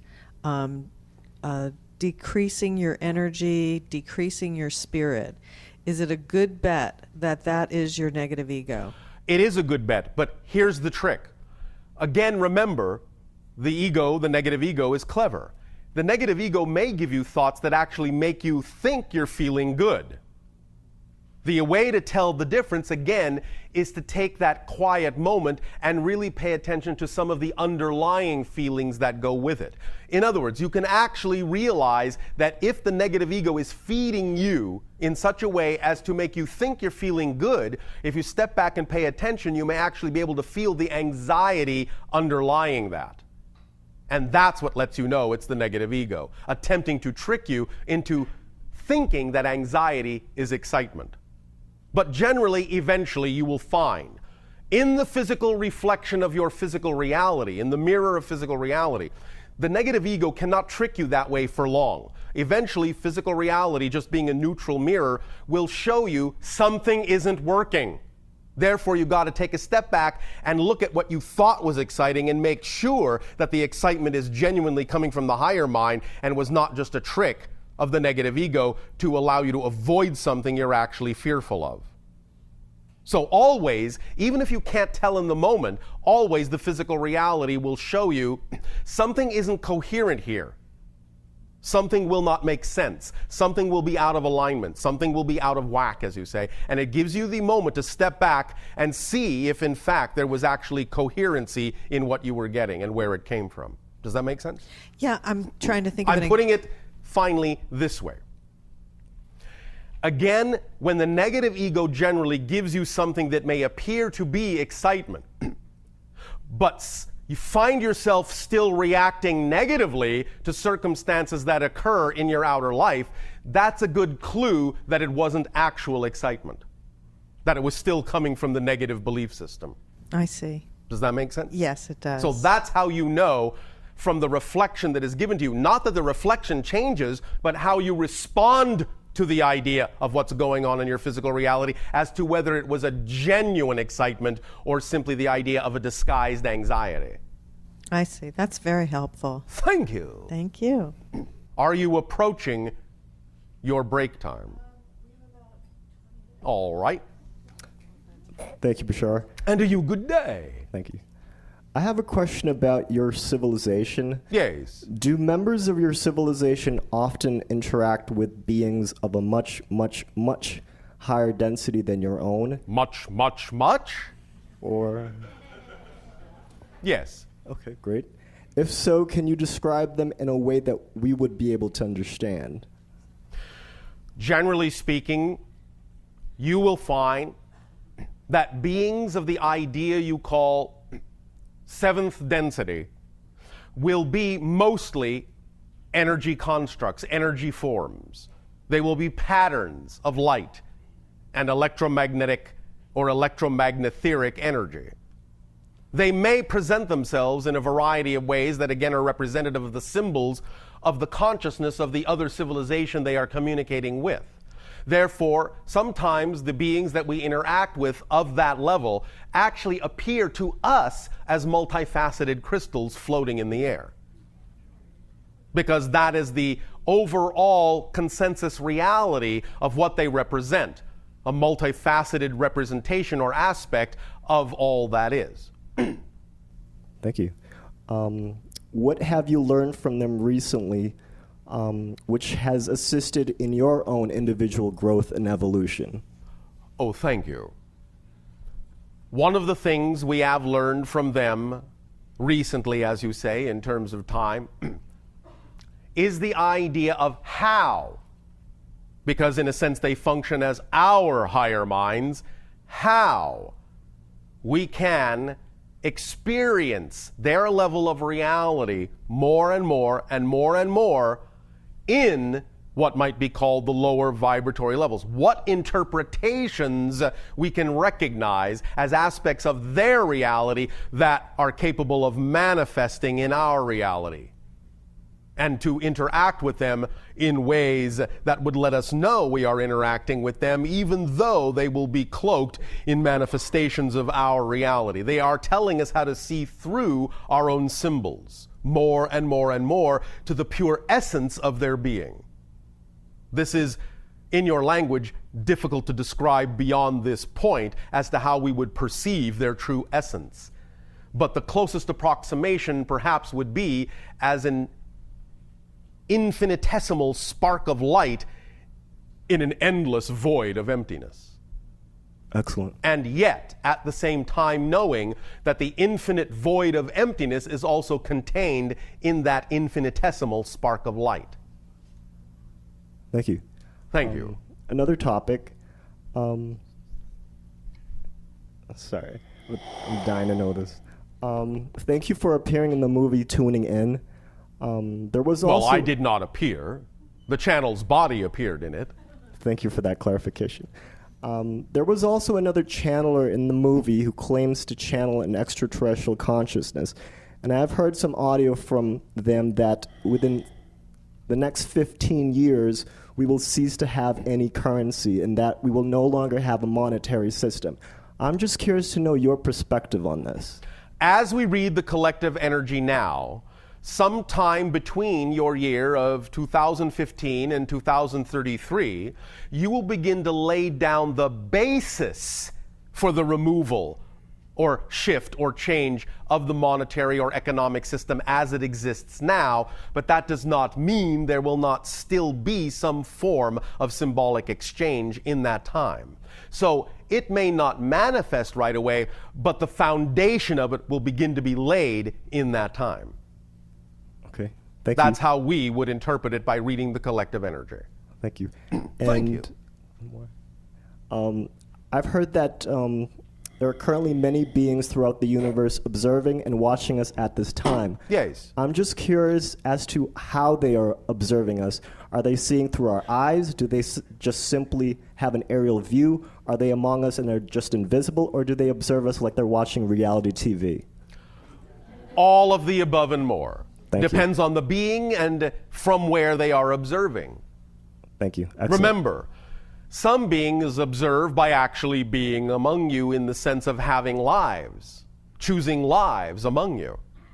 In that sense, you could say, I'm observing you that way, because the channel is my past life, or one of them, in your civilization. Okay. Thank you. So that's an observation. Other beings may be using ships. Other beings may simply be using their consciousness. Other beings may be doing this through different dimensional doorways and gates. There are as many ways of observing things as there are kinds of consciousnesses and beings. Okay. Does that help? Yes. Thank you.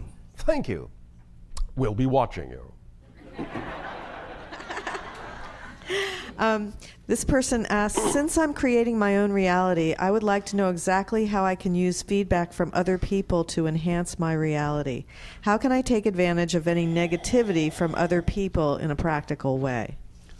By considering it to be an offer or a suggestion of an optional way to view yourself and taking the advice simply as advice, to take the opportunity to see whether or not you are still on track with yourself, or whether they are reminding you that some correction, some course correction may be necessary. But once you have made the determination as to whether or not you are in alignment or out of alignment based on their suggestion, you can thank them for the suggestion and decide to do whatever it is you prefer to do. In other words, treat all of that, any criticism, any observation, simply as an opportunity to consider that you may need some alignment, but then make the assessment yourself as to whether that's true for you or not, and thank them for their input, whether you take their advice or not. Okay, it sounds like having a strong core. Of course. Because you understand that you would not have attracted them in your reality if it didn't serve a purpose. So whether it serves the purpose of reminding you that you may not be paying attention to something you need to pay attention to, or whether you've attracted them in your reality to reassure yourself that in fact what they're suggesting has nothing to do with you, and that you are steadfast in your assurance of what is your preference, either way, you have still attracted them for a reason. So to use them in that positive light, you will get the best out of it, the most out of it. Okay. And you will then be allowing them to have served you in that way. And you can serve them retroactively by letting them know that their advice, in that sense, was accepted with the loving intention with which it was given, even if they didn't think it was given that way. That will really disarm them. All right? Okay, great. Thank you. Thank you. Hi, Bashar. And you, good day. 2 questions. We talk about the ego as if it is a being with consciousness. Well, in a sense it is. Because your personality construct, to some degree, functions somewhat autonomously once it is created.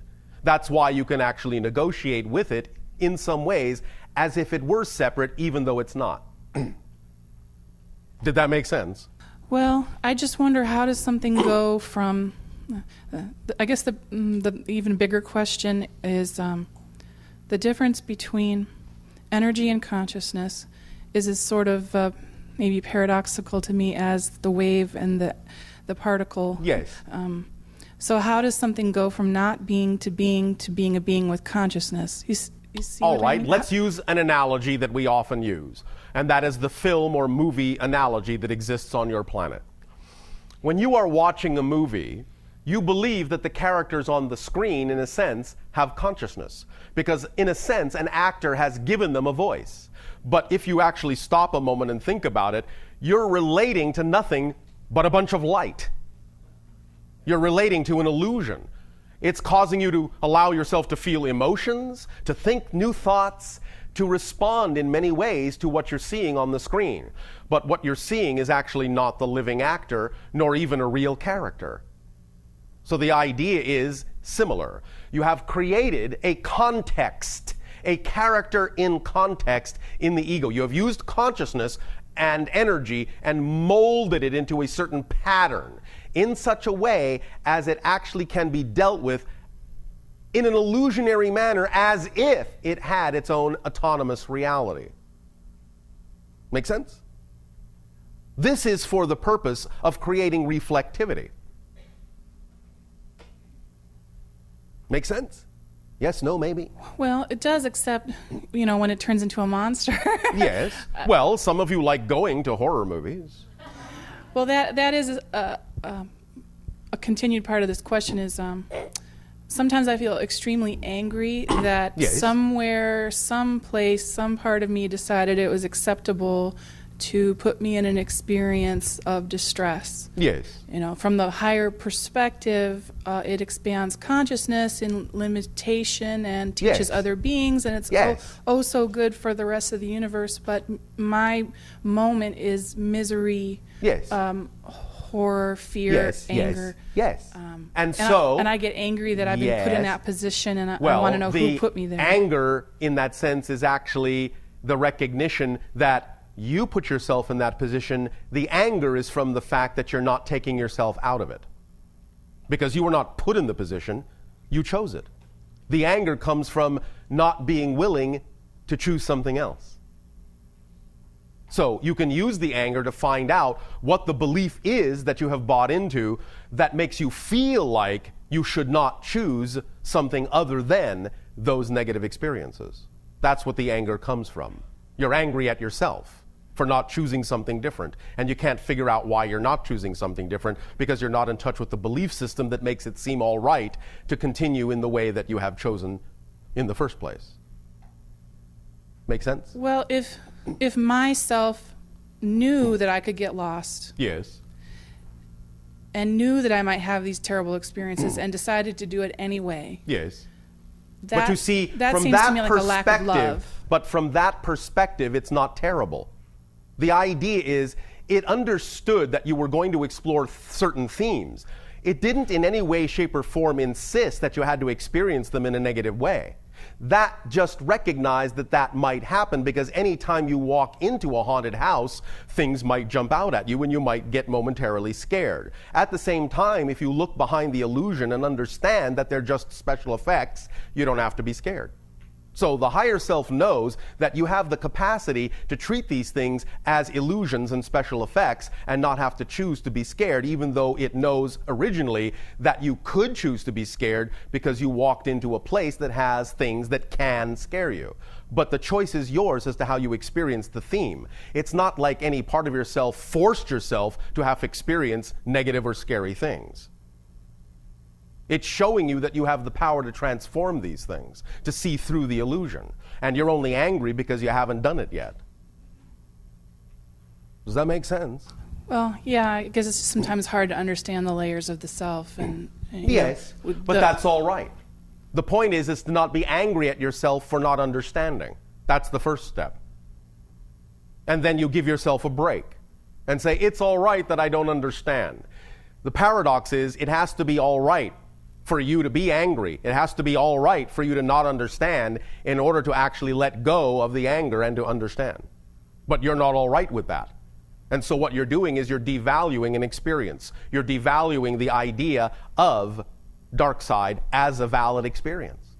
And by devaluing it, you're attempting to push it away, and by attempting to push it away, you recognize it becomes a spring that has nowhere to go except to bounce back, stronger and stronger and stronger. So the idea is you have to accept that negative experiences are part and parcel of at least what's possible, and that they are valid as choices. When you validate that the dark side is a valid choice, then you don't have to choose it. The only reason you're having a tough time getting away from it is because you will not accept that polarity is part of existence. Make sense? How do I get to the point where I do accept it? The idea, again, is to recognize that without the dark side, you wouldn't know the light. So the darkness gives you the opportunity to actually see what you prefer. Okay. So you have to validate it as having a reason for existing and not judge it to have no place in reality. You contain dark and light. You contain positive and negative. You contain polarity. You always will. Therefore, you have to accept that part of you is dark and will always be. But you don't have to choose an experience from that side. But the only way to choose an experience only from the positive side is to validate that it's all right if you decide to choose one from the negative side. Once it becomes all right, once the negative side becomes an equally valid choice, then you don't have to choose it. There's no charge on it. There's no onus on it. You're not running away from it. You're letting it live there, but you're not experiencing the effect because you let it be a valid choice. And thus you remove all power from it. You just turn it into a neutral choice. That's all. That's great. Thank you. Thank you. I did your spiral exercise, Yes. the gazing tool, Yes. for a few months. I don't know if I did it properly, but I did have Did you do it your way the best you could? Yes. You did it properly. The experience I had was seeing this 3D persona as a female, Yes. dropping aside, Yes. and a different persona becoming available. Yes. So I had a day where the 3D persona went away. Yes. The higher persona took over for maybe a day or 2 days. All right. And then all Was of a it sudden, fun? Well, the first day I was extremely angry that I felt I had been lied to about who I was. Now, here's a question for you. If you created a higher persona that is representative of more joy and more excitement, why did you spend the energy and the time focusing negatively instead of spending the time focusing positively and just enjoying the new persona? Why did you choose to stay in the negative energy and spend time berating yourself for having spent time in the negative side, unless you prefer to spend time there? Yeah, I have no idea. Yes, you do. It felt like it just happened. No, it does not. And that's where you're fooling yourself. You just have to be willing to let it be all right to have done that.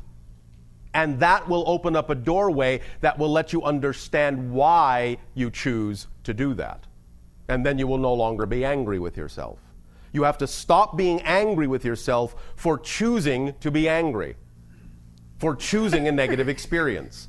And then you will allow yourself to find out what the underlying belief mechanism is that gets you to think that that's the thing to choose. And then once you know that, you won't choose it anymore. But you have to start by letting it be all right to have chosen it and not be angry with yourself for having chosen it and not being angry with yourself for being angry. Because you're only heaping more inability to understand why the mechanism is there by choosing to spend time in the negative energy instead of the positive. It doesn't just happen to you, it happens through you. All right? So lighten up on yourself for having created the idea of negative experiences. That's the first step to transforming them. You have to let it be all right to have done so. If you're not all right with it, you never will be all right. All right? Thank you. Thank you.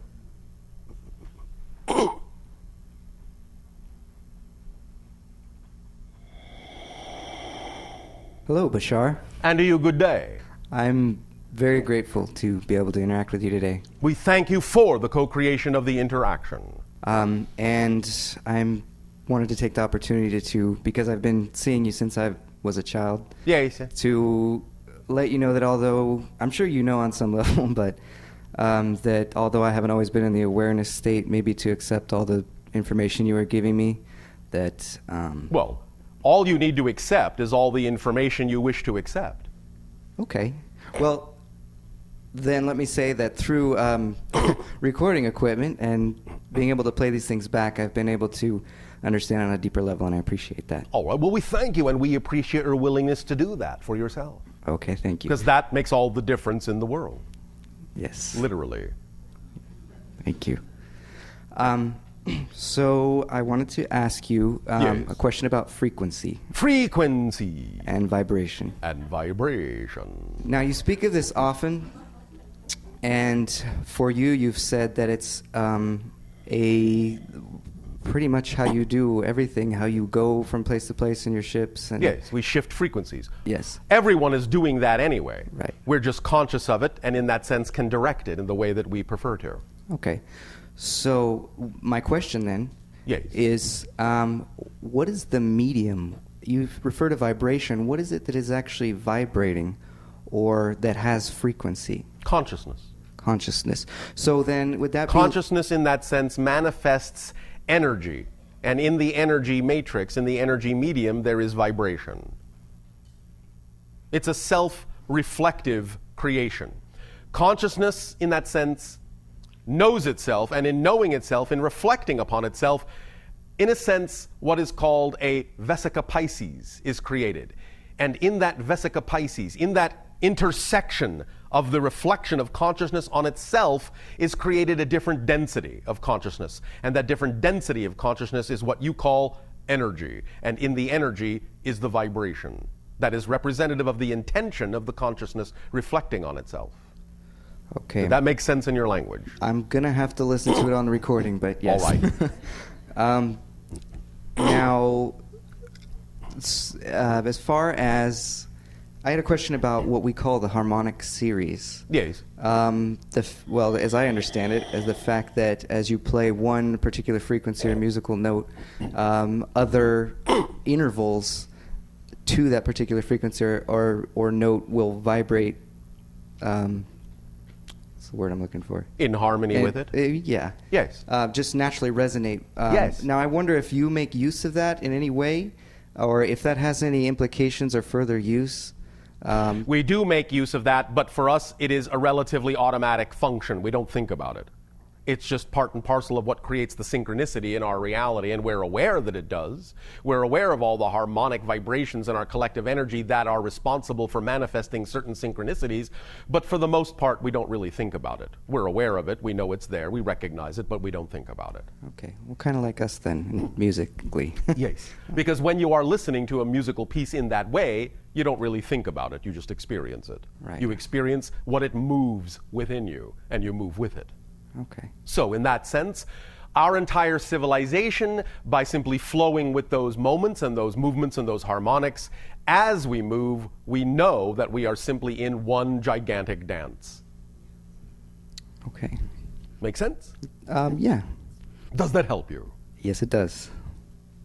Anything else? Just briefly, if I could ask if there's any information from guides or anything you could bring through, briefly. One moment. Do you have a favorite color? Is it blue? Yes.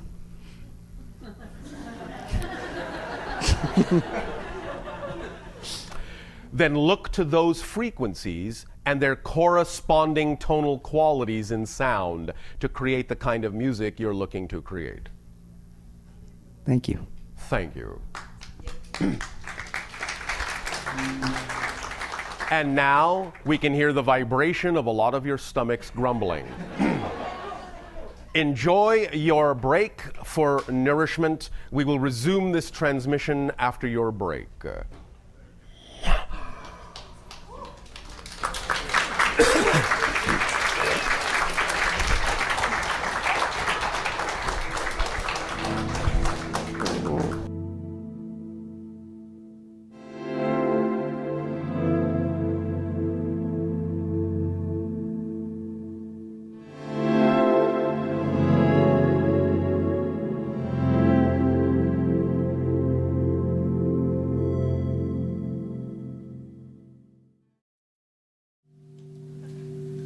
As many of you know, today is Father's Day. And so we wanted to give a little tribute to באשאר for the energies that he shares with us. So we are honored to have Kim and Leanne on the hung and the crystal bowls. And they will play for באשאר once he comes through. And I also wanted to invite those of you that would like to, if you feel so compelled, to give a message to באשאר for Father's Day, that you can just send the email to me, and I'll give them to Daryl, and he'll have a chance to read all of them. So it's just, of course, if that energy is attractive to you. Also, behind me, the crystal table, this is from Kirby. Where are you, Kirby? Yeah, and Kirby, thank goodness. I mean, Kirby brings these incredible crystals for us because they have a special technology where the light is actually broken down and then it's reformatted and brought through the crystals. So he does sell these crystals up here too if you're interested. And we really appreciate you doing this because באשאr, we always feel like באשאr really likes the crystals, that it kind of creates that resonant energy that might be similar to what they have on the ships. So we really appreciate that. And then lastly, Kevin, one of our volunteers that's also worked with באשאr for a long time, has been taking the information that באשאr has been giving and has created a device that it's like an energy receiver. And I know a few people had asked him, so we're asking him to kind of show it to you. And then if you did have questions, if that's your area of interest, then go ahead and address questions to Kevin, because it's really cool what you're making. Do you want to say something about it,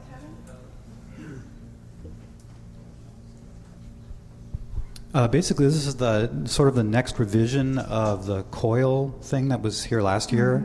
Daryl got a download for doing a fractal pattern, which is basically what this is, in two tetrahedrons that are intersecting. And Ken and I, and with Daryl's help, put this together. And it doesn't do anything right now, but it's cool looking. So Right now, it's a beautiful art piece. It could just sit there, or the Borg ship or something. Anyway, well, that's the next thing. I need to work on the next revision of it, the next part of it, which is to fire it up and make it do something. So I've had a lot of people actually already come up to me and talk to me about it. So maybe what I'll do is just get cards from people and maybe just kind of get a communications going.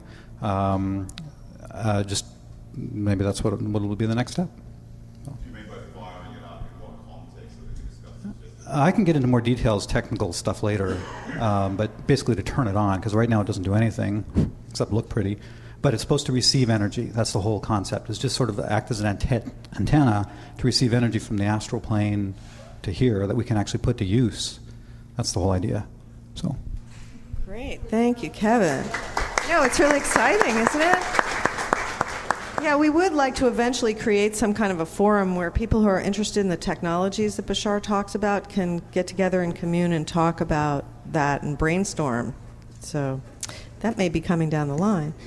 I just want to acknowledge all the people that helped to put this together.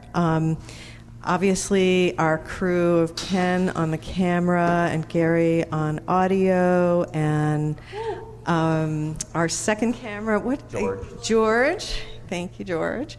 And Jill, who has always helped, and Kirby bringing his crystals, and Cowdy, and Kevin, and Bonnie, and Victoria at the CD table, and the little dog that brings the serious energy. Did I get everyone? What? And me. Thank you. You know what that is? That's called a labor of love, which is no labor at all, right? So that's what happens when you're doing what excites you the most, I think. And of course, Erica, Daryl's wife, and all the other, there's somebody else I'm not thinking of, and I have to think of that person. Devin is helping today. Who have I missed? Deborah, who handles the teleconference. Cody. I said Cowdy. I did say Cowdy. Okay. Because usually they don't get acknowledged. And Seth, who is working, and Tom, who's working on the website. So actually, yeah, if you have a specialty where you'd be interested in volunteering to help with something, we're always interested in that, because we are growing. More and more people are obviously becoming more aware of Bashar. I can't believe how many people are here. And so, we do need help in different areas. So we're certainly open to hearing from you if that's something you'd like to do. So I think we're ready to get started now. And I'm going to go ahead and just turn it over to you and our little tribute to Bashar. See ya.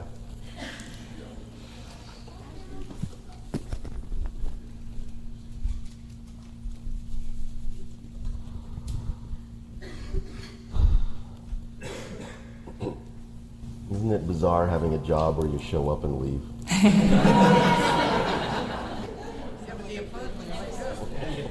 And get paid for it. Paid to sleep on the job. Nice work if you can get it.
Dante! Did you enjoy your break?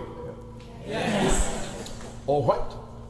Then we will resume this transmission by beginning in whatever manner you so desire.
We thank you.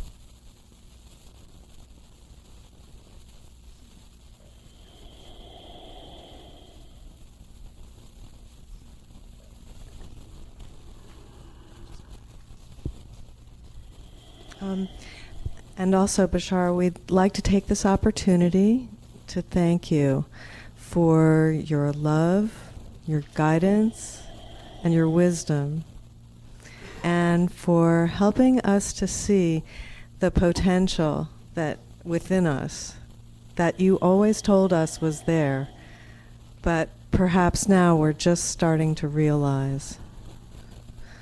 We are honored by your love. Happy Father's Day. We thank you. And we remind you, as any good father would, that it is not potential that we see, but what you are already exhibiting. It is just that we are honored to be asked to guide you in using, directing, guiding what you are already creating in a direction more in keeping with your joy. So we thank you for the opportunity to aid and assist in that way. Great. Thank you, Bashar. We will also let you know that the music you have created and the sentiment you have just shared, we were able to facilitate so that we could telepathically connect this to our civilization, who also thus then shared in that experience. And they thank you as well. All 227,743,252.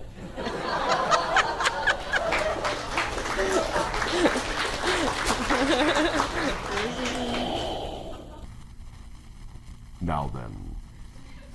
Okay. I'm going to go back to my seat now, okay? Now then. Okay. And thank you. You're welcome. There will be an opportunity, once again, in this sharing, to exchange the idea of questions in whatever way you wish. But before that moment comes, allow us to communicate an idea to you, once again, that we would like to call the span. This involves the idea of a span of time and timing that is now upcoming on your planet.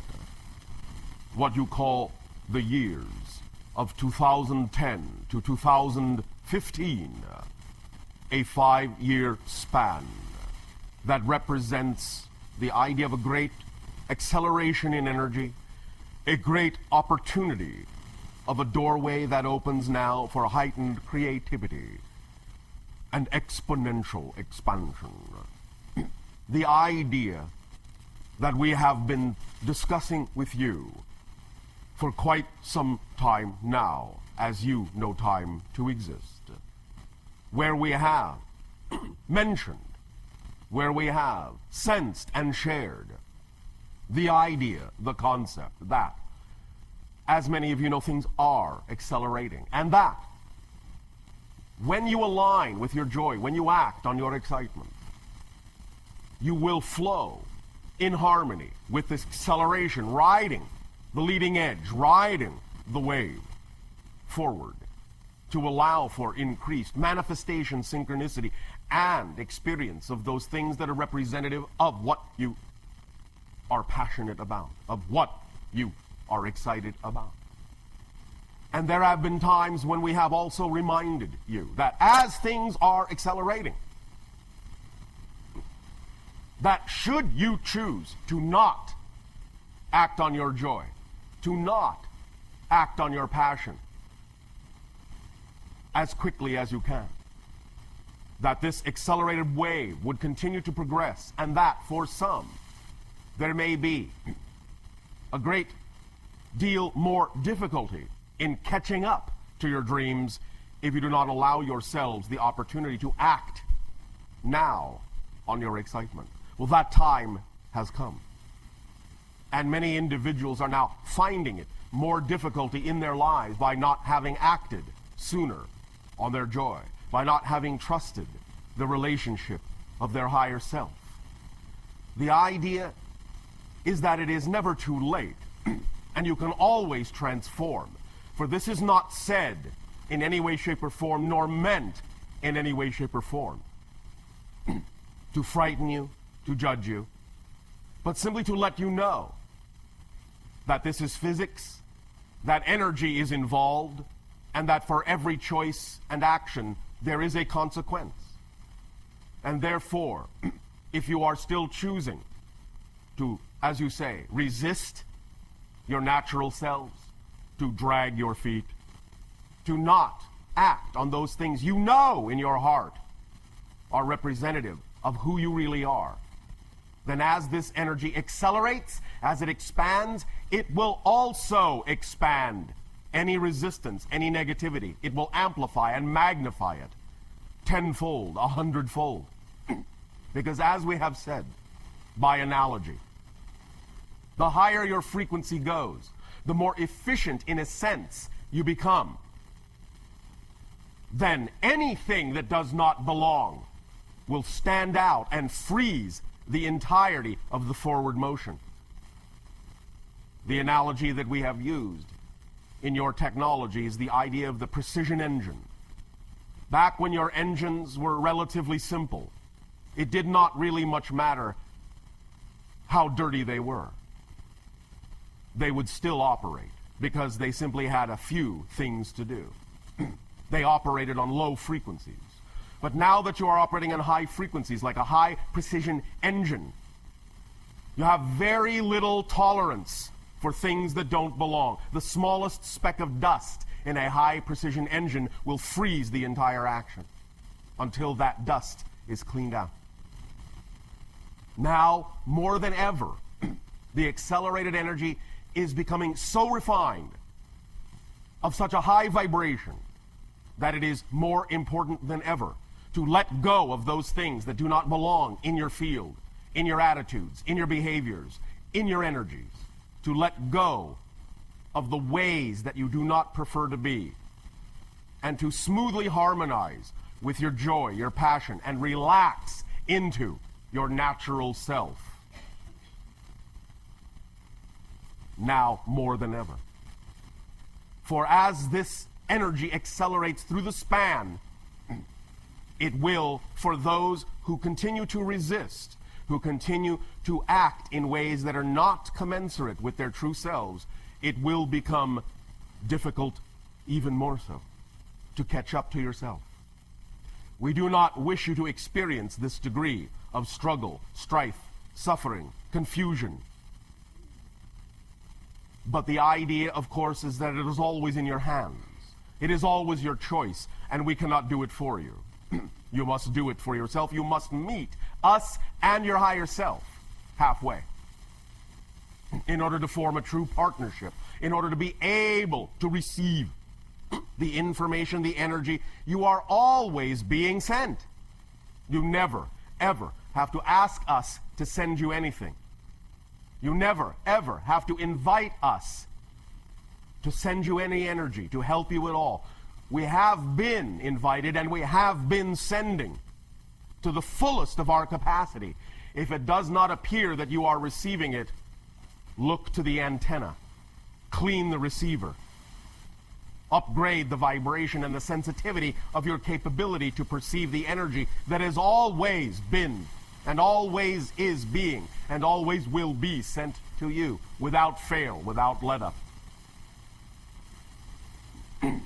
We urge you to do this, but it is up to you. In the years to come, in this span, as you approach the threshold crossing of your year of 2012, when you tip the scale from going from a slightly overwhelmingly negative collective energy to a slightly overwhelmingly positive collective energy, you can Work toward, build toward that moment, that crossing, by aligning with yourselves more fully, so that when the tipping of the scales occurs, and for the first time in a long time, the collective energy of your world is finally slightly positive, you can then ride with that accelerating, snowballing energy that will continue to accelerate forward and expand forward from that point forward in time. This is the critical span. This is the eye of the needle. This 5 years, 5 being the number of humanity. Make it count. Make it count. Make it count. As you do, allow yourself to act on the synchronicities that will expand and explode into your lives without hesitation. Allow yourselves to enjoy, to relax in your style of communication with yourself and with others. Allow yourself to know that you will know what you need to know when you need to know it. You will always be supported in whatever way you need to be supported.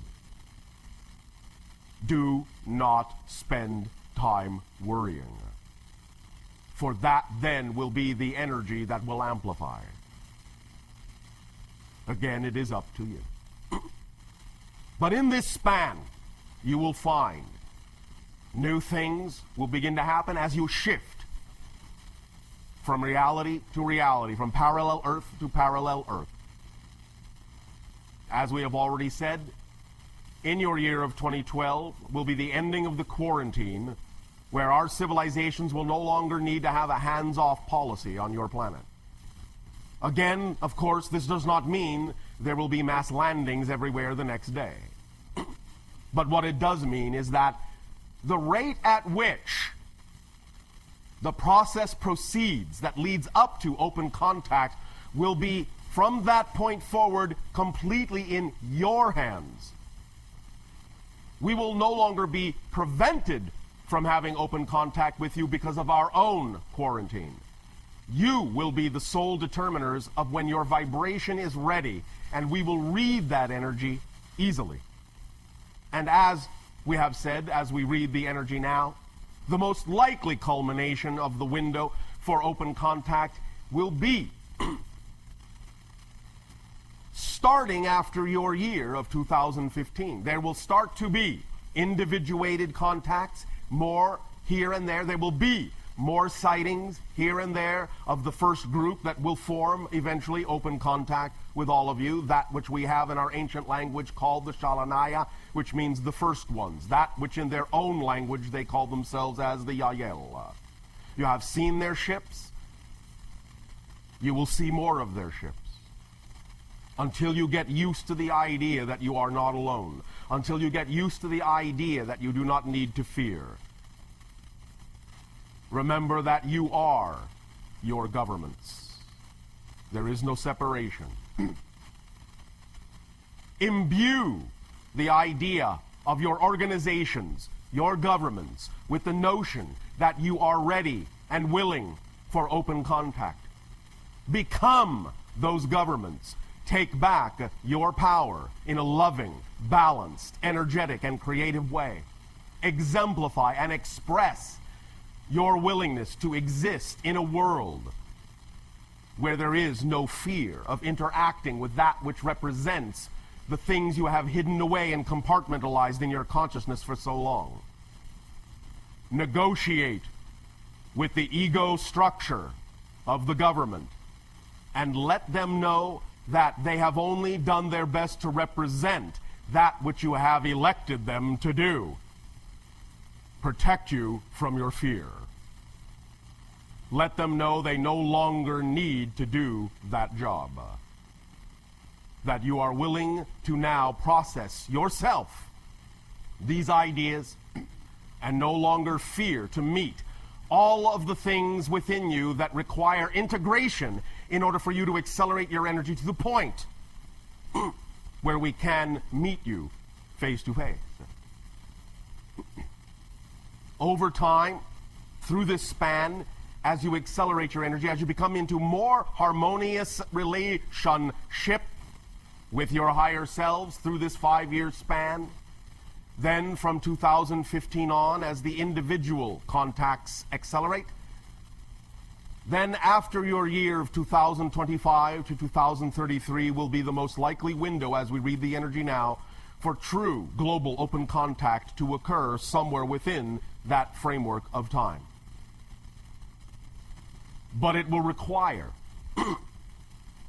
to stay on this agenda, it will require that you use this 5-year span, the number of humanity, to fully integrate your relationship with your higher selves as best as you can. To give up the things that don't work for you as best as you can. To honor even those things that have not worked for you as best as you can, so that you can equalize them in your energy and move on to something else without judgment, without fear, without invalidation. This 5-year span is critical for you to become more of the whole people that you are. Become a whole person. Become the human being, the true human being. Allow yourself, therefore, to recognize that within this 5-year span, there will be challenges that will, as you say, crop up. And as they do, we urge you to face them with the neutrality that is representative of the balance between you and your beliefs, and to imbue them with positive meaning, so that you can always transform them, no matter what they are, into positive effect in your lives, and to build on this year after year, acting on your joy year after year in this 5-year span, until such time as you are crystallized in 2015 as a whole person, functioning with their whole being, balanced between their physical mind and higher mind, and the neutral balance point in the center from which you will move through life, and opening your hearts to yourselves most of all, to loving yourselves most of all, for you deserve to. For again, if you did not, you would not exist. Trust that the unconditional love of all that is that has created you, trust that you are worthy of it, or again, you would not exist. Relax into the knowingness that you are supported eternally, immediately. Relax into the understanding that creation is instantaneous. Everything you do is created immediately. The only reason it may not seem to be so is because you are not creating as much difference from one moment of creation to the next, and making the illusion of slow process. But every moment is a new moment, and every change is a complete change, and every creation is an immediate creation. Therefore, you do not need to learn how to speed up creating things. You need to learn how to make the next creation more different from the one that was there a moment ago, so that you can recognize how quickly you are creating, how quickly you are shifting, how quickly you are changing through the parallel realities. It is the degree of difference between one moment and the next that tells you that you are moving quickly, that you are creating immediately. When you have a very little degree of difference between one creation and the next, you cannot tell that you have an immediate creation, because you are lost in the continuity of space-time.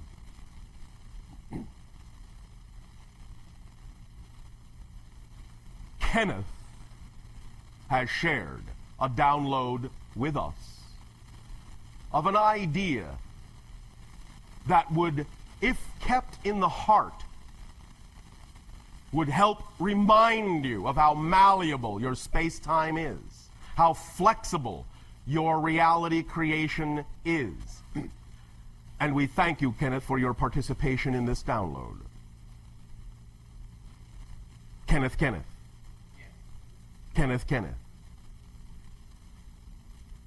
The poem is as follows.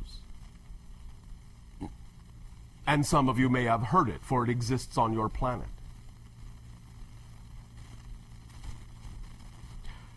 There was a young lady named Bright who set out at the speed of light. She set out one day in a relative way and arrived the previous night. The idea is that is how flexible your reality is. And when you harmonize fully with your higher self, you will understand that the speed of light is nothing but the vibration that represents the edge of your particular reality construct. It is, in that sense, a side effect of the rate at which you are aware of creating your reality.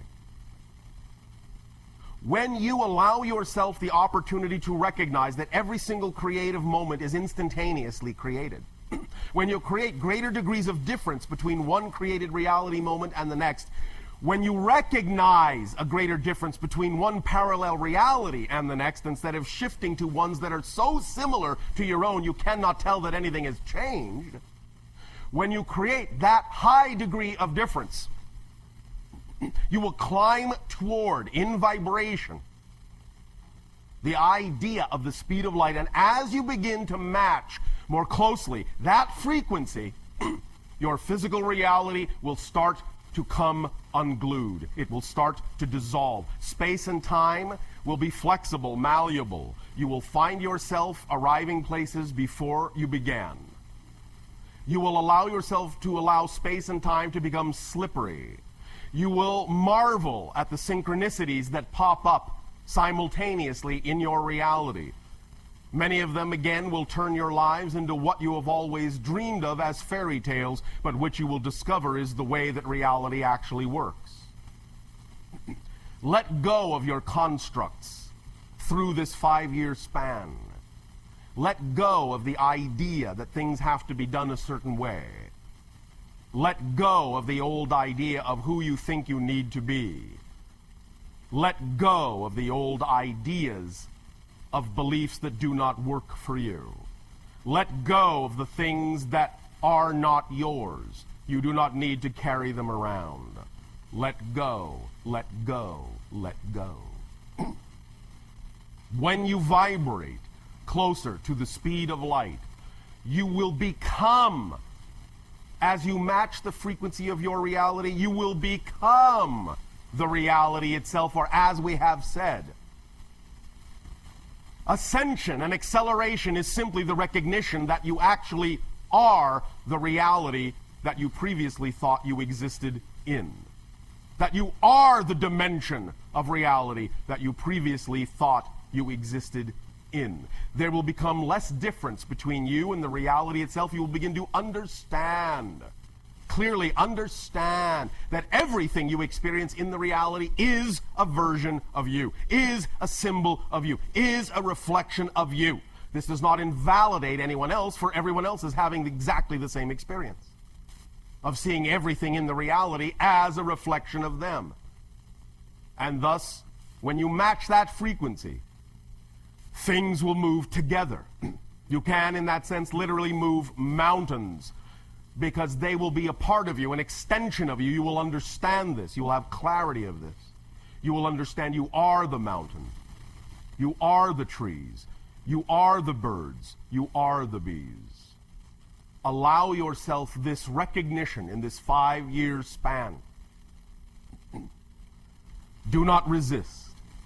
Do not resist. Do not resist.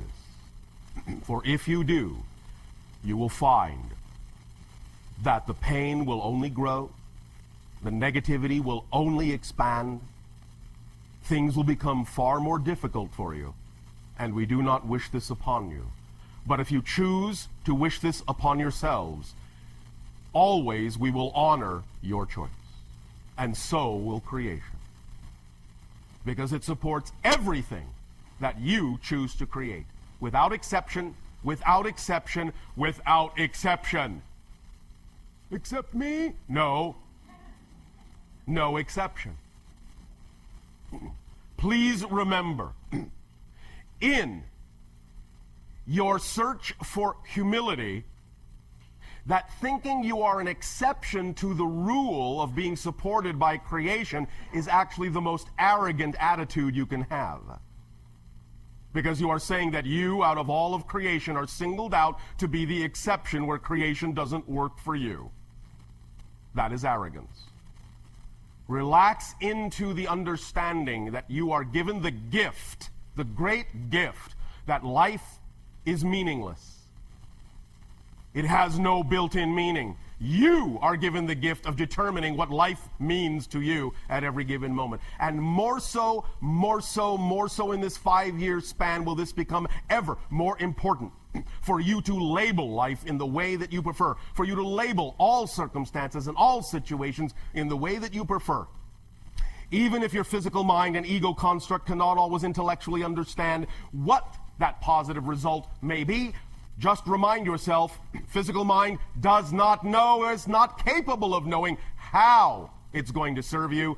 All it needs to do is know that it will, and higher self will show you that it will. Guaranteed, if you work with it in that way. And I remind you, once again, through this 5-year span to, by all means, strongly apply the overriding principle that we have discussed recently, that is the fulcrum point and the balance point of all that you experience in physical reality. Circumstances do not matter. Only state of being matters. Circumstances are the result of state of being. State of being is not the result of circumstances. You may choose to create circumstances that reinforce certain states of being, but the state of being is what caused the circumstances, and thus the circumstances are illusory, not real, a reflection, a hallucination, a projection. Thus then, when you see circumstances, neutralize them, be neutral to them, do not imbue them with meaning you do not prefer. Take that moment of pause and then infuse them with the meaning that you do prefer, so that they can then give you the effect that you would prefer. And remember, physical reality, being one of space-time, will always have echoes. Do not judge that you have changed by whether or not the outside has changed. Gauge that you have changed by how you now respond to the outside, whether it is changed or not. That's how you know you've changed. Not because of how the outside looks. It's how you respond to it that makes the difference. And then things can change, because if you respond differently to something that looks the same, that's the statement that says you've really changed, and then the outside can reflect that. But if you do it, if you say, I'm going to change within, in order to get the outside change, you are still doing it in reverse fashion. We remind you of all these principles now, because these are the principles, this is the toolkit that you need to keep handy through this 5-year span. Draw upon these tools, sharpen these tools, use these tools in this 5-year span. This is where you want to fine-tune your engine. This 5 years is specifically energetically designed to fine-tune your engine, to allow you to pass through the conduit, to allow you to tip the scale, to allow you to ride the wave of the collective positive energy that will begin to seed your world, to infuse your world after your threshold crossing in the middle of 2012. Get yourselves ready, fine-tune yourselves. Do not leave a single nut or bolt lying on the ground. Put it all together. It will then work. It will fit. It will work flawlessly if you let it. This 5-year span, if you do that, you will afford us the opportunity, along with many others who are preparing eventually for open contact. It will allow us that much more facility also to use your collective energy, to harmonize and make agreements with your collective energy to help balance the energy of your planet, to help smooth out any shift mechanisms that might heretofore have been experienced catastrophically, and smooth them out into easy transitions, smooth transitions, little bumps instead of massive mountains.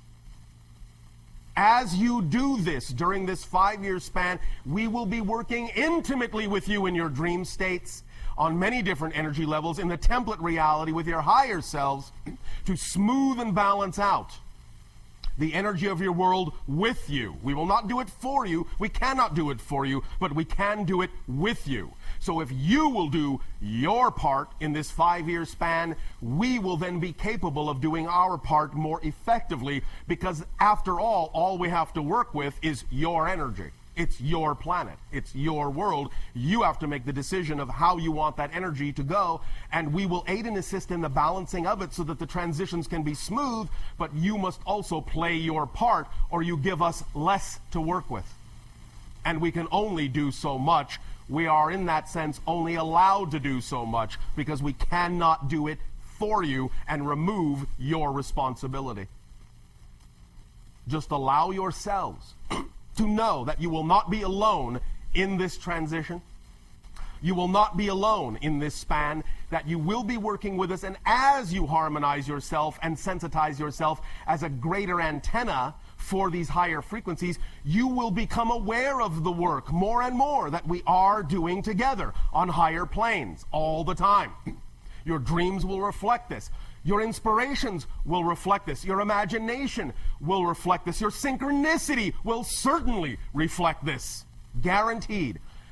And by the time you arrive at 2015, you will, well, maybe even quite literally, some of you, be beside yourselves. The idea is that this 5-year span is an extremely accelerative moment in space-time construction. We will help you ride that wave on the balance point so that it can be the most powerful redirecting of energy that it can be. Remember that in all martial arts, the true power is in matching the frequency of your attacker and arriving at the balance point where neither of you are moving relative to one another. When both are harmonized relative to one another, it takes the lightest touch to redirect the energy of a negative attack, because there is no great momentum or inertia to overcome, because you are moving in total harmony with one another. And as we have said, and we will remind you of now, the greatest power requires the lightest touch. That is why the greatest power there is, creation, all that is, God, Goddess, whatever you wish to call it, that's why you hardly feel it at all unless you really pay attention. That's how powerful it is. It does not have to exercise will over things. It does not have to flaunt its power over things. Why? Because it is everything. Therefore, everything moves within it. Everything moves in accordance with it, and you do not feel it because its momentum and yours are perfectly matched. When you allow yourselves the true recognition of that perfectly matched momentum, you will feel the same flow, you will feel the same power, and you will marvel at the effortlessness required to allow things to start manifesting synchronicity in your life. It will become almost laughably simple, and you will laugh. So, allow yourselves the opportunity to work with us in this way, to allow the agenda to unfold that leads to the idea of open contact, and allow us to remind you that when we talk about the idea of contact, we are not just talking about the idea of contacting those that come from elsewhere, but contacting every single aspect of your own consciousness and integrating it all into a holistic being. The holistic being with whom we have made the agreement to have contact. we will all arrive together at that contact point. You are on your way. You are well on your way. Use this 5-year span wisely, joyfully, creatively, lovingly, in a relaxed, effortless manner. Do not fret.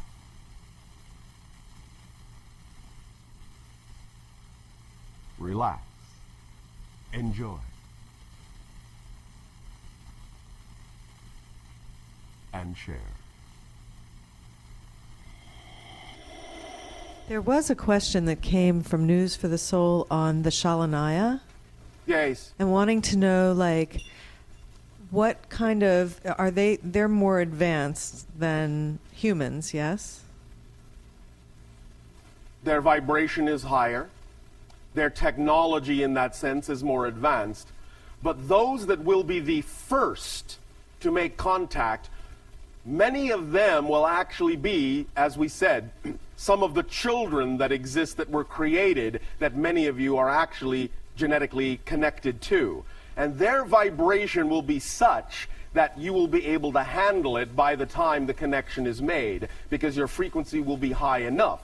The children will then act like step-up transformers, that your relationship with them and the initial ones of the Ya'yel and Shalanaya will be of such a vibration so as to act as a buffering mechanism and a step-up transformer to elevate your frequency to be ready to receive higher vibratory beings in time. I see. And are there attributes or types of training that individuals can go through now that would make them more in a position to be beneficial? Only the type of training that we have just discussed and always recommended, and that is acting on your highest passion to make sure that your vibration is as high as it possibly can be, so there will be no conflict or resistance to the idea of meeting a vibration that is also on a high frequency domain. Okay, that sounds wonderful. Thank you, Bashar. Thank you. And yes, it is full of wonder. Hi, Bashar. And are you a good day? I have 3 questions. 1, 2, 3. Great. So I'm currently exploring a series of books called the Ringing Cedar series. All right. They are written about a Russian woman named Anastasia. Yes. Are you familiar with her? Or this? Just proceed. So they present some interesting concepts. Such as? The idea that living in nature and gardening is would bring us closer to our highest destiny, our highest calling. In many ways, this is so, because it reconnects you to your natural self, and your natural self is of an extremely high frequency. Yes. So one of the questions that I want to ask you, in the book, in the first book, she talks about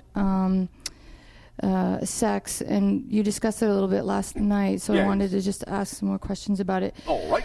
The concept that she's explaining is that it's, as humans, we should only use sex to procreate. Why?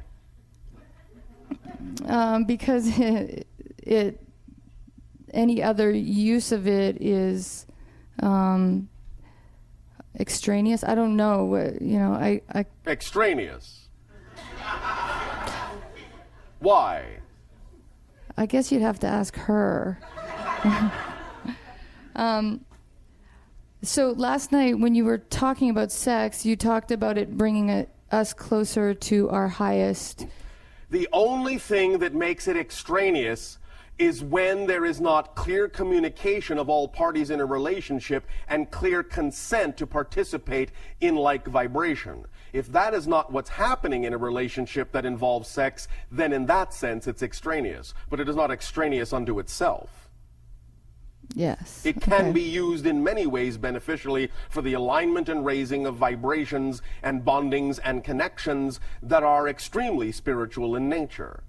Okay. But it depends on how it's used and with what intention.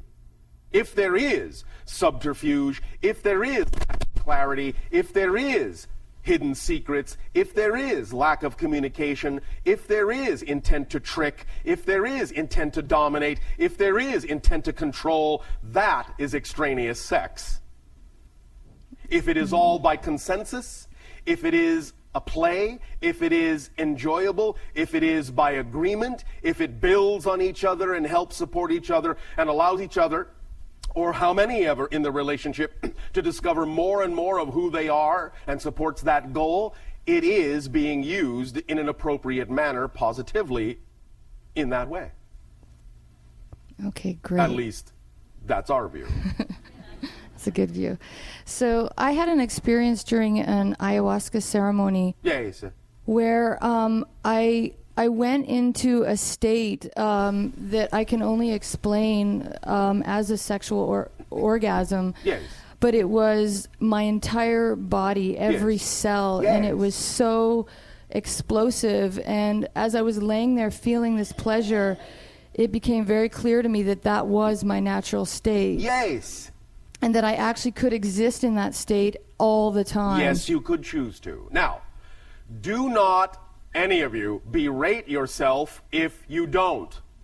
Because remember, sometimes in physical reality, what you will create is a cyclic experience. You will create a certain state, and then it may seem as if you are falling out of that state, but that's not always for a negative reason.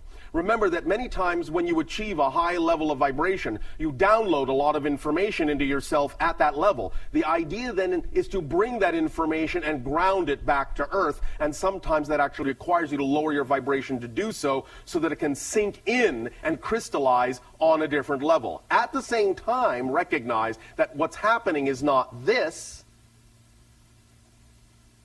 What's happening is this.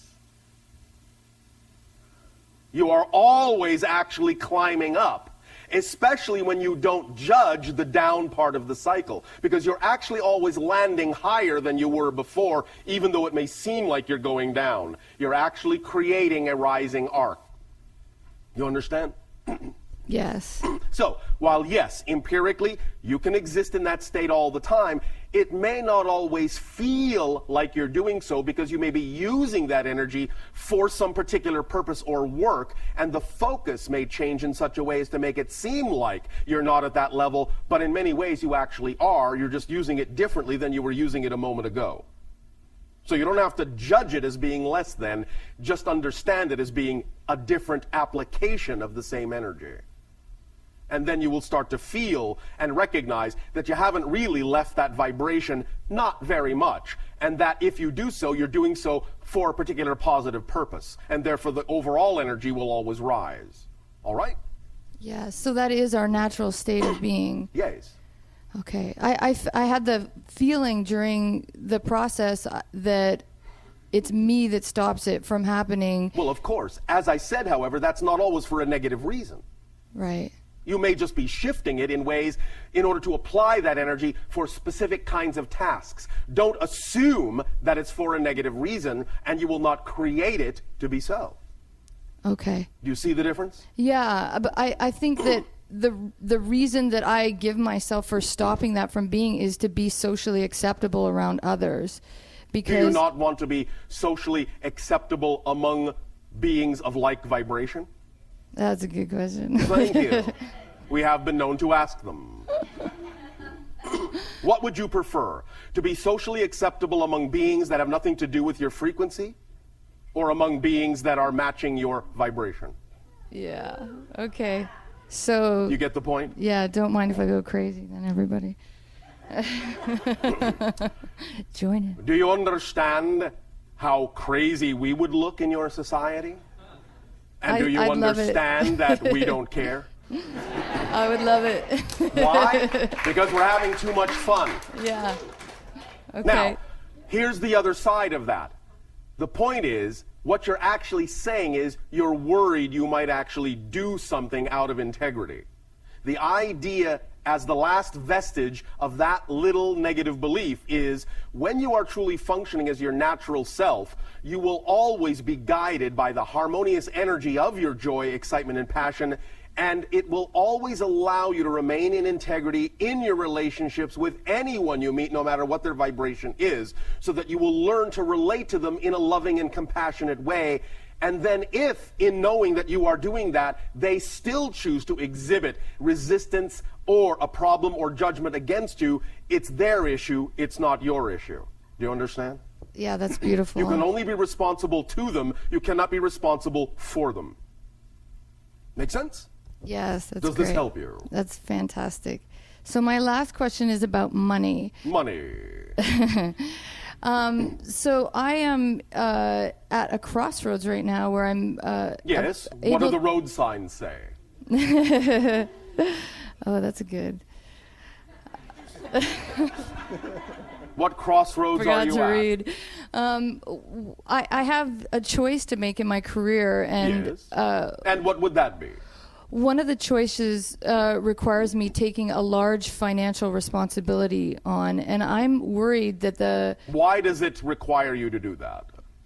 because I would be opening a new business that would require putting out and taking loans worth thousands of dollars. Yes. Is this the only way to act on your excitement? Are there not any other ways that your imagination can conjure up that may not necessarily require such a large monetary outlay? Yes, there are. Well, why don't you take those instead? Because they're less solid, so they. What does that mean? Yeah, exactly. Nothing in physical reality is solid. Okay. Are you just afraid? I feel like I have so much emotions around both decisions that I can't, and it was interesting what you were talking about earlier for me about just relaxing. Yes. I haven't been able to relax my energetic body enough to actually hear the truth of which choice is the correct road. But is it not obvious? You have just answered the question. You already have within your imagination the recognition that there may be ways to act on your excitement that don't necessarily put you in financial straits. And by not putting yourself in financial straits, what you're doing is honoring your old belief system that says you're not sure that you can move in that direction without strapping yourself. So don't.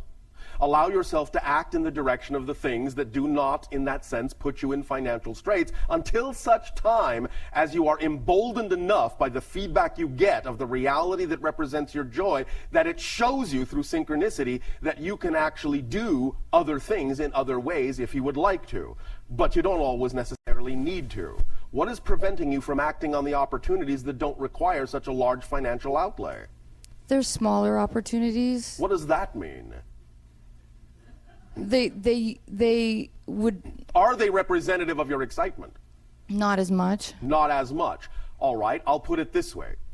Remember that when we talk about the idea of acting on your excitement, the full phrase is this: act at every moment to the best of your ability on the things that excite you the most to the degree you are capable of taking action on them.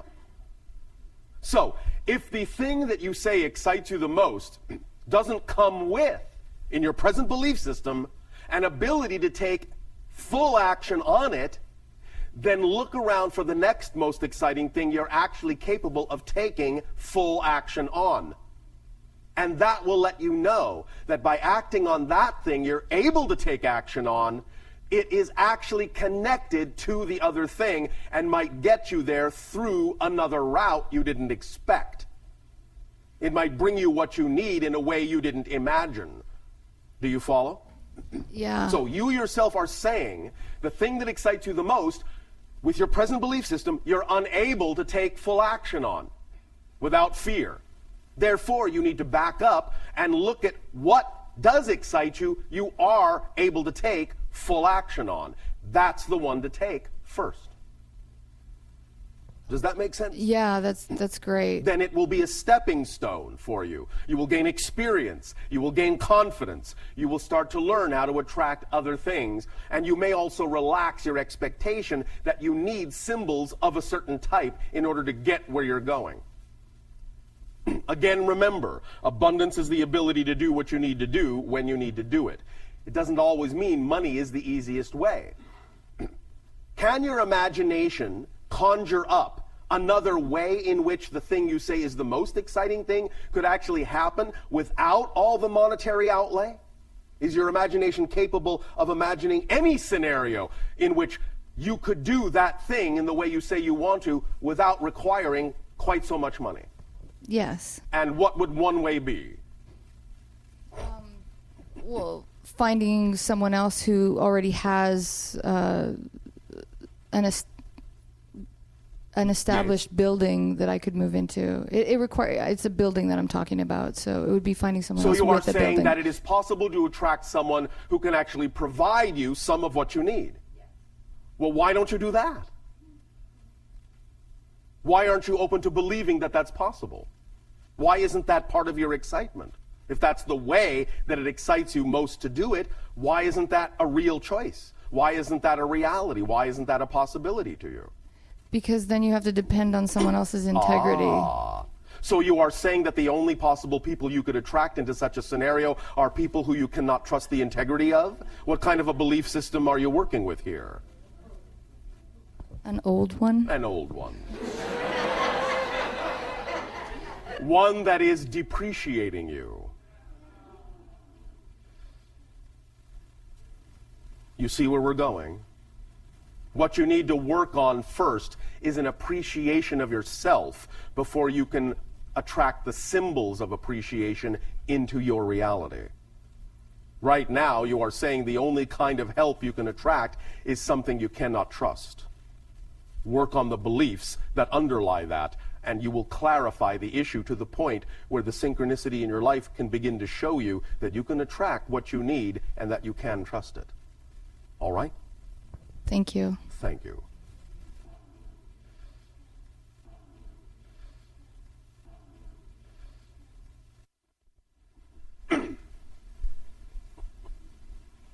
Good day, Bashar. And you, good day.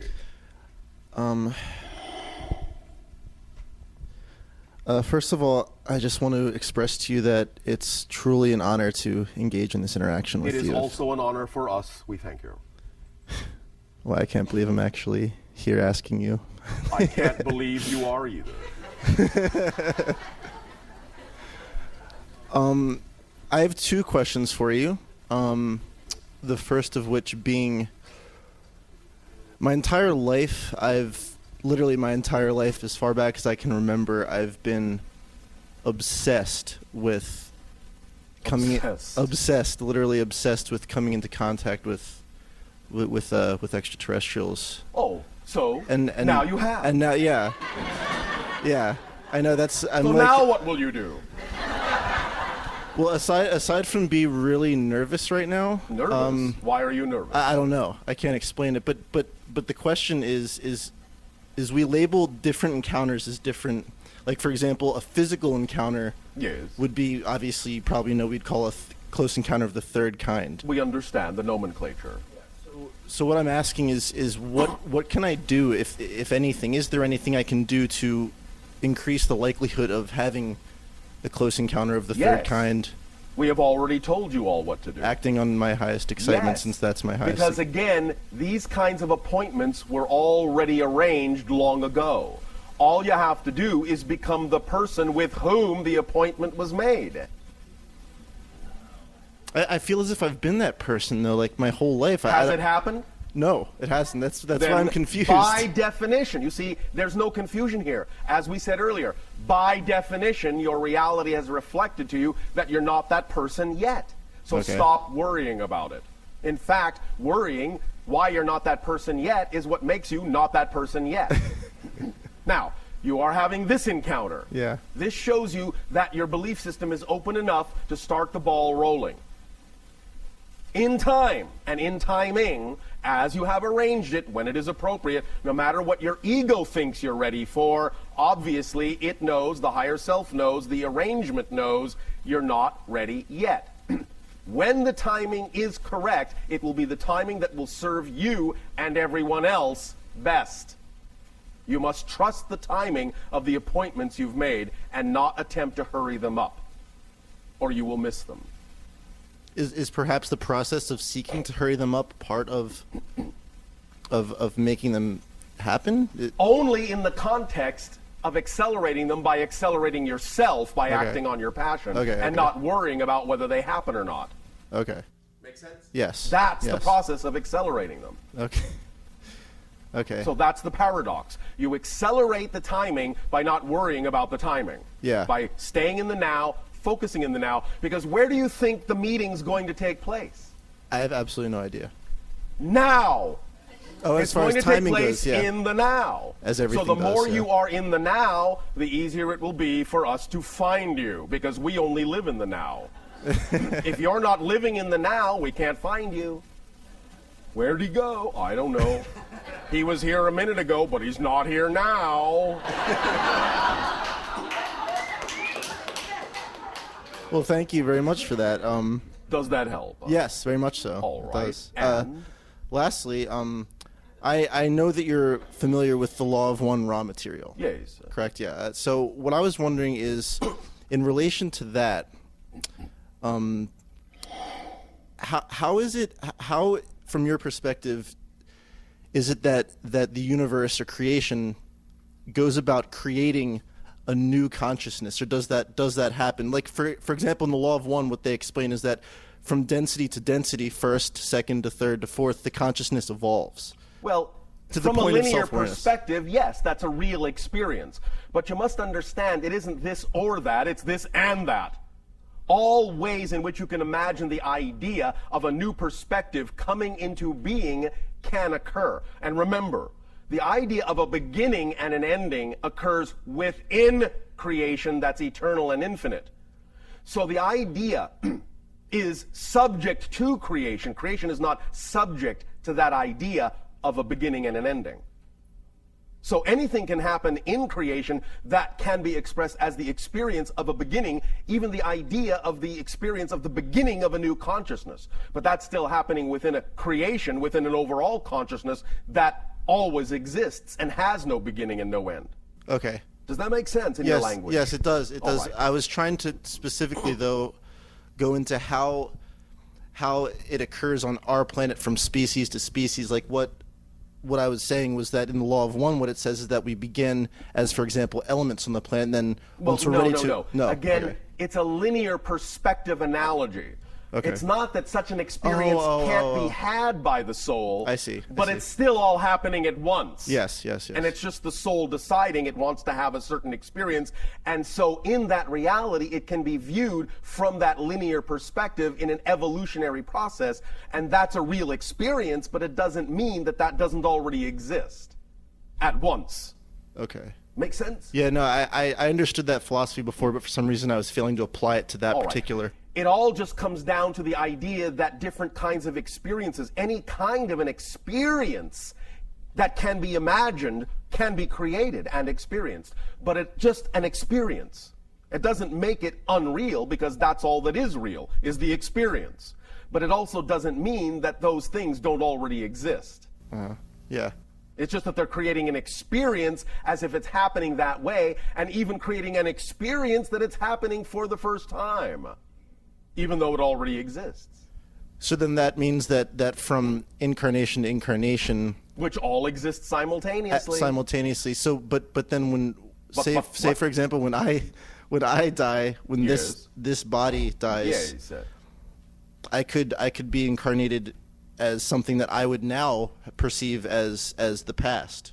Yes, you can have that experience. At Yes. the same time, you must recognize that that so-called past life exists right now. It does, yeah. And Yep. therefore, it's not really you. Yeah. But at the same time, as you explained yesterday, all the Yes. extensions of our oversoul... Yes, and again, of course, that is also a hierarchical euphemism. Because again, it's just a convenient way to describe something Yeah. that is essentially all coexistent simultaneously as one idea. But yes, we understand what you mean by it, and the experience, the description of the experience is real. Mm-hmm. Nevertheless, that doesn't cancel out the fact that it all exists at once. All right? Yes, thank you very much. Thank you.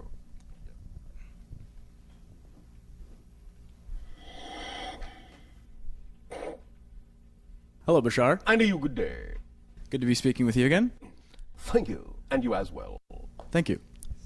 Let's. The first question that I have is with regard to a specific being known as Kaila, who came in contact with the U.S. government, as I understand it, and specifically Majestic 12, and Dan Burish. Are you familiar with... We understand what you are referring Yes. to. We may not be allowed to discuss much of this. Okay. I was wondering, because as I understand it, this being is a hybrid between gray and human, or was? Yes. Okay. But not Esasani, is that accurate? Correct. Okay. How many such hybrid races or civilizations are there between gray and 5? Interesting. The number of humanity. Ah. We are one, Yael are another. There are 3 more. So the first that we will be coming in contact with are also gray and human hybrid. Yes, the Yael. I see. Is that the same as the Anunnaki or no? No. Okay. Very different beings. I understand. Okay. And the Phoenix Lights ship, was that? Yael. Okay. As we said, they are showing you their ships to get you used to their presence. Well, I thank them for that. They thank you as well. There will be more sightings. My other question is with regard to the individual who has only revealed himself as Victor, who has also witnessed an extraterrestrial being and had some contact working or otherwise being in the Area 51 facility. I was wondering if that is Kayala or if that is a different or was a different being. Different. Okay. Are you able to comment on how many beings have been on Earth and in contact with governments here? Of any type? Well, I suppose there have probably been many over the span of human history, but yes. in let's say the past 100 years. 17. Okay. And were those mostly gray, mostly hybrids? We are not counting the grays. I see, because they are from Earth Parallel originally. reality Earth. Yes. Mutated human. Okay. And are you able to comment on Timeline 1 and Timeline 2 as Burish describes? And what do you wish to know about it? Well, he seems to be very concerned about it in the sense that he seems to think that there is potentially a risk, although he thinks we're on the right track, as I understand it, there could be a risk to go to what would be a timeline that wouldn't be preferential. But as you explain, as long as we are in our vibration of highest joy, we need not be concerned about which Correct. reality we'll end up in. Correct. The more time you spend worrying about whether you're on a preferential timeline, that tells you you're not on the one you prefer. Right. So basically, it's as simple as that. There's really nothing to be worried about, right? It is no more complicated than that unless you want it to be. Okay. Does that help you? Yes. Thank you. And I made an observation about the Greys and their interactions with humans. Yes. That they seem to have a need for control of the situation in any abduction experiences or any... You need. I see. Okay. Because if, in that sense, they did not exercise the idea of the freezing of the shift in the dimension, you, by being shifted without that kind of freezing control, would possibly wind up in some other dimension out of control. Because you don't know how to navigate that way instinctively. So they are assisting by, in a sense, boxing you into a certain reality which feels like the idea of control. We understand. Yeah. But it's being done to prevent you from, shall we say, shooting off into another reality. I see. Is that sort of what happened during the Montauk Project to some extent with dimensional shifting? And... Of a different nature. Okay. But similar. Okay. In principle. And the Greys, do they not seem... I mean, it seems like they don't want to look at human emotion or understand They do it. not have the capacity any longer to process that, at least not the earlier ones. Some of the later ones do. I see. The agenda has changed. Yeah.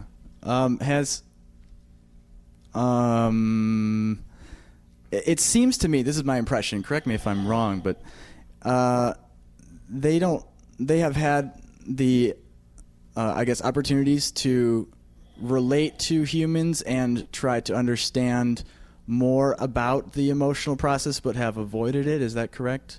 Once again, I will repeat, because what you have just asked is actually the same question in a different clothing. The idea is they have over time made adjustments in the recognition that adjustments needed to be made in order to communicate with the humans of this reality in a more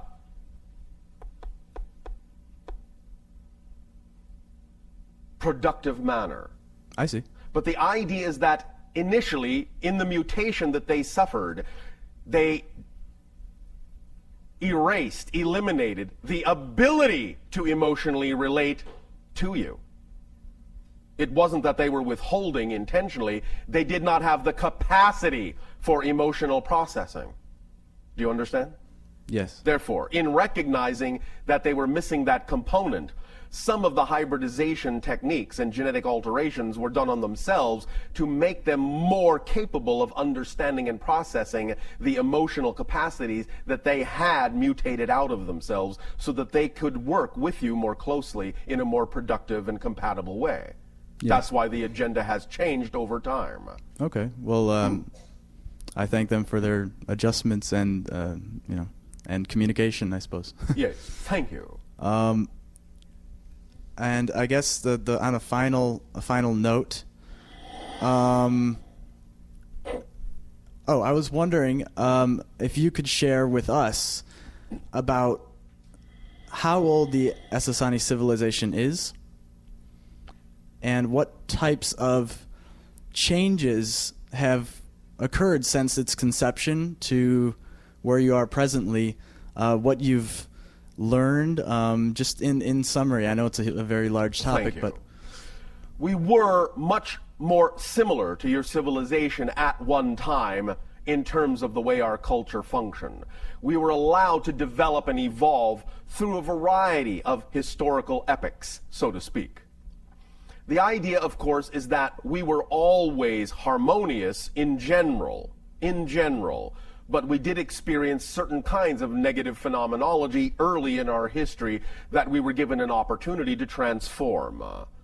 The idea, in a sense, is that we are about 3,000 years ahead of you. Do you understand? Yes. Functionally speaking. Because even though you might think our dimension is only off by a vibration of 300 years, we are, in that sense, operating at a dimensional frequency 10 times faster than your own. Okay. So the idea is that we used to have what you would consider to be simple technologies, things like sailboats and such. We used to suffer from disease. We used to have corporeal sex. We used to eat. We used to sleep. Oh, okay. No more. Now we have evolved to the idea of being less physical and more energetic, quasi-physicality, which means we do not eat, we do not sleep. The idea of joining is an energy act. The idea of allowing new beings to be born on our planet is something that is created out of the idea of an energy field that they solidify in at the age of 3. Therefore, you will find that we are now quite different from your society, even though we were allowed to experience certain ideas to allow us to overcome and transform similar things to what you have experienced, but never to the degree of limitation that you experienced. I see. Has it been a lot of fun? Yes. Cool. All right. Well, thank you very much for your sharing. Oh, one final question. It's a quick one. We have this software now on Earth called Google Earth. Yes. And it has a space view where you can look at all the stars and constellations and so on. Yes. Would you be able to give coordinates for Essassani? We have said, in that sense, that we are in another dimensional plane, so you cannot see our star from your dimension. You would have to make a vibrational shift in order to see our version of the galaxy. But to overlap our galaxy with yours from dimension to dimension, our solar system is approximately 500 light years in the direction of the Orion constellation. All right? Okay, thank you very much. That is our coordinates. Okay, thank you, Bashar. Thank you.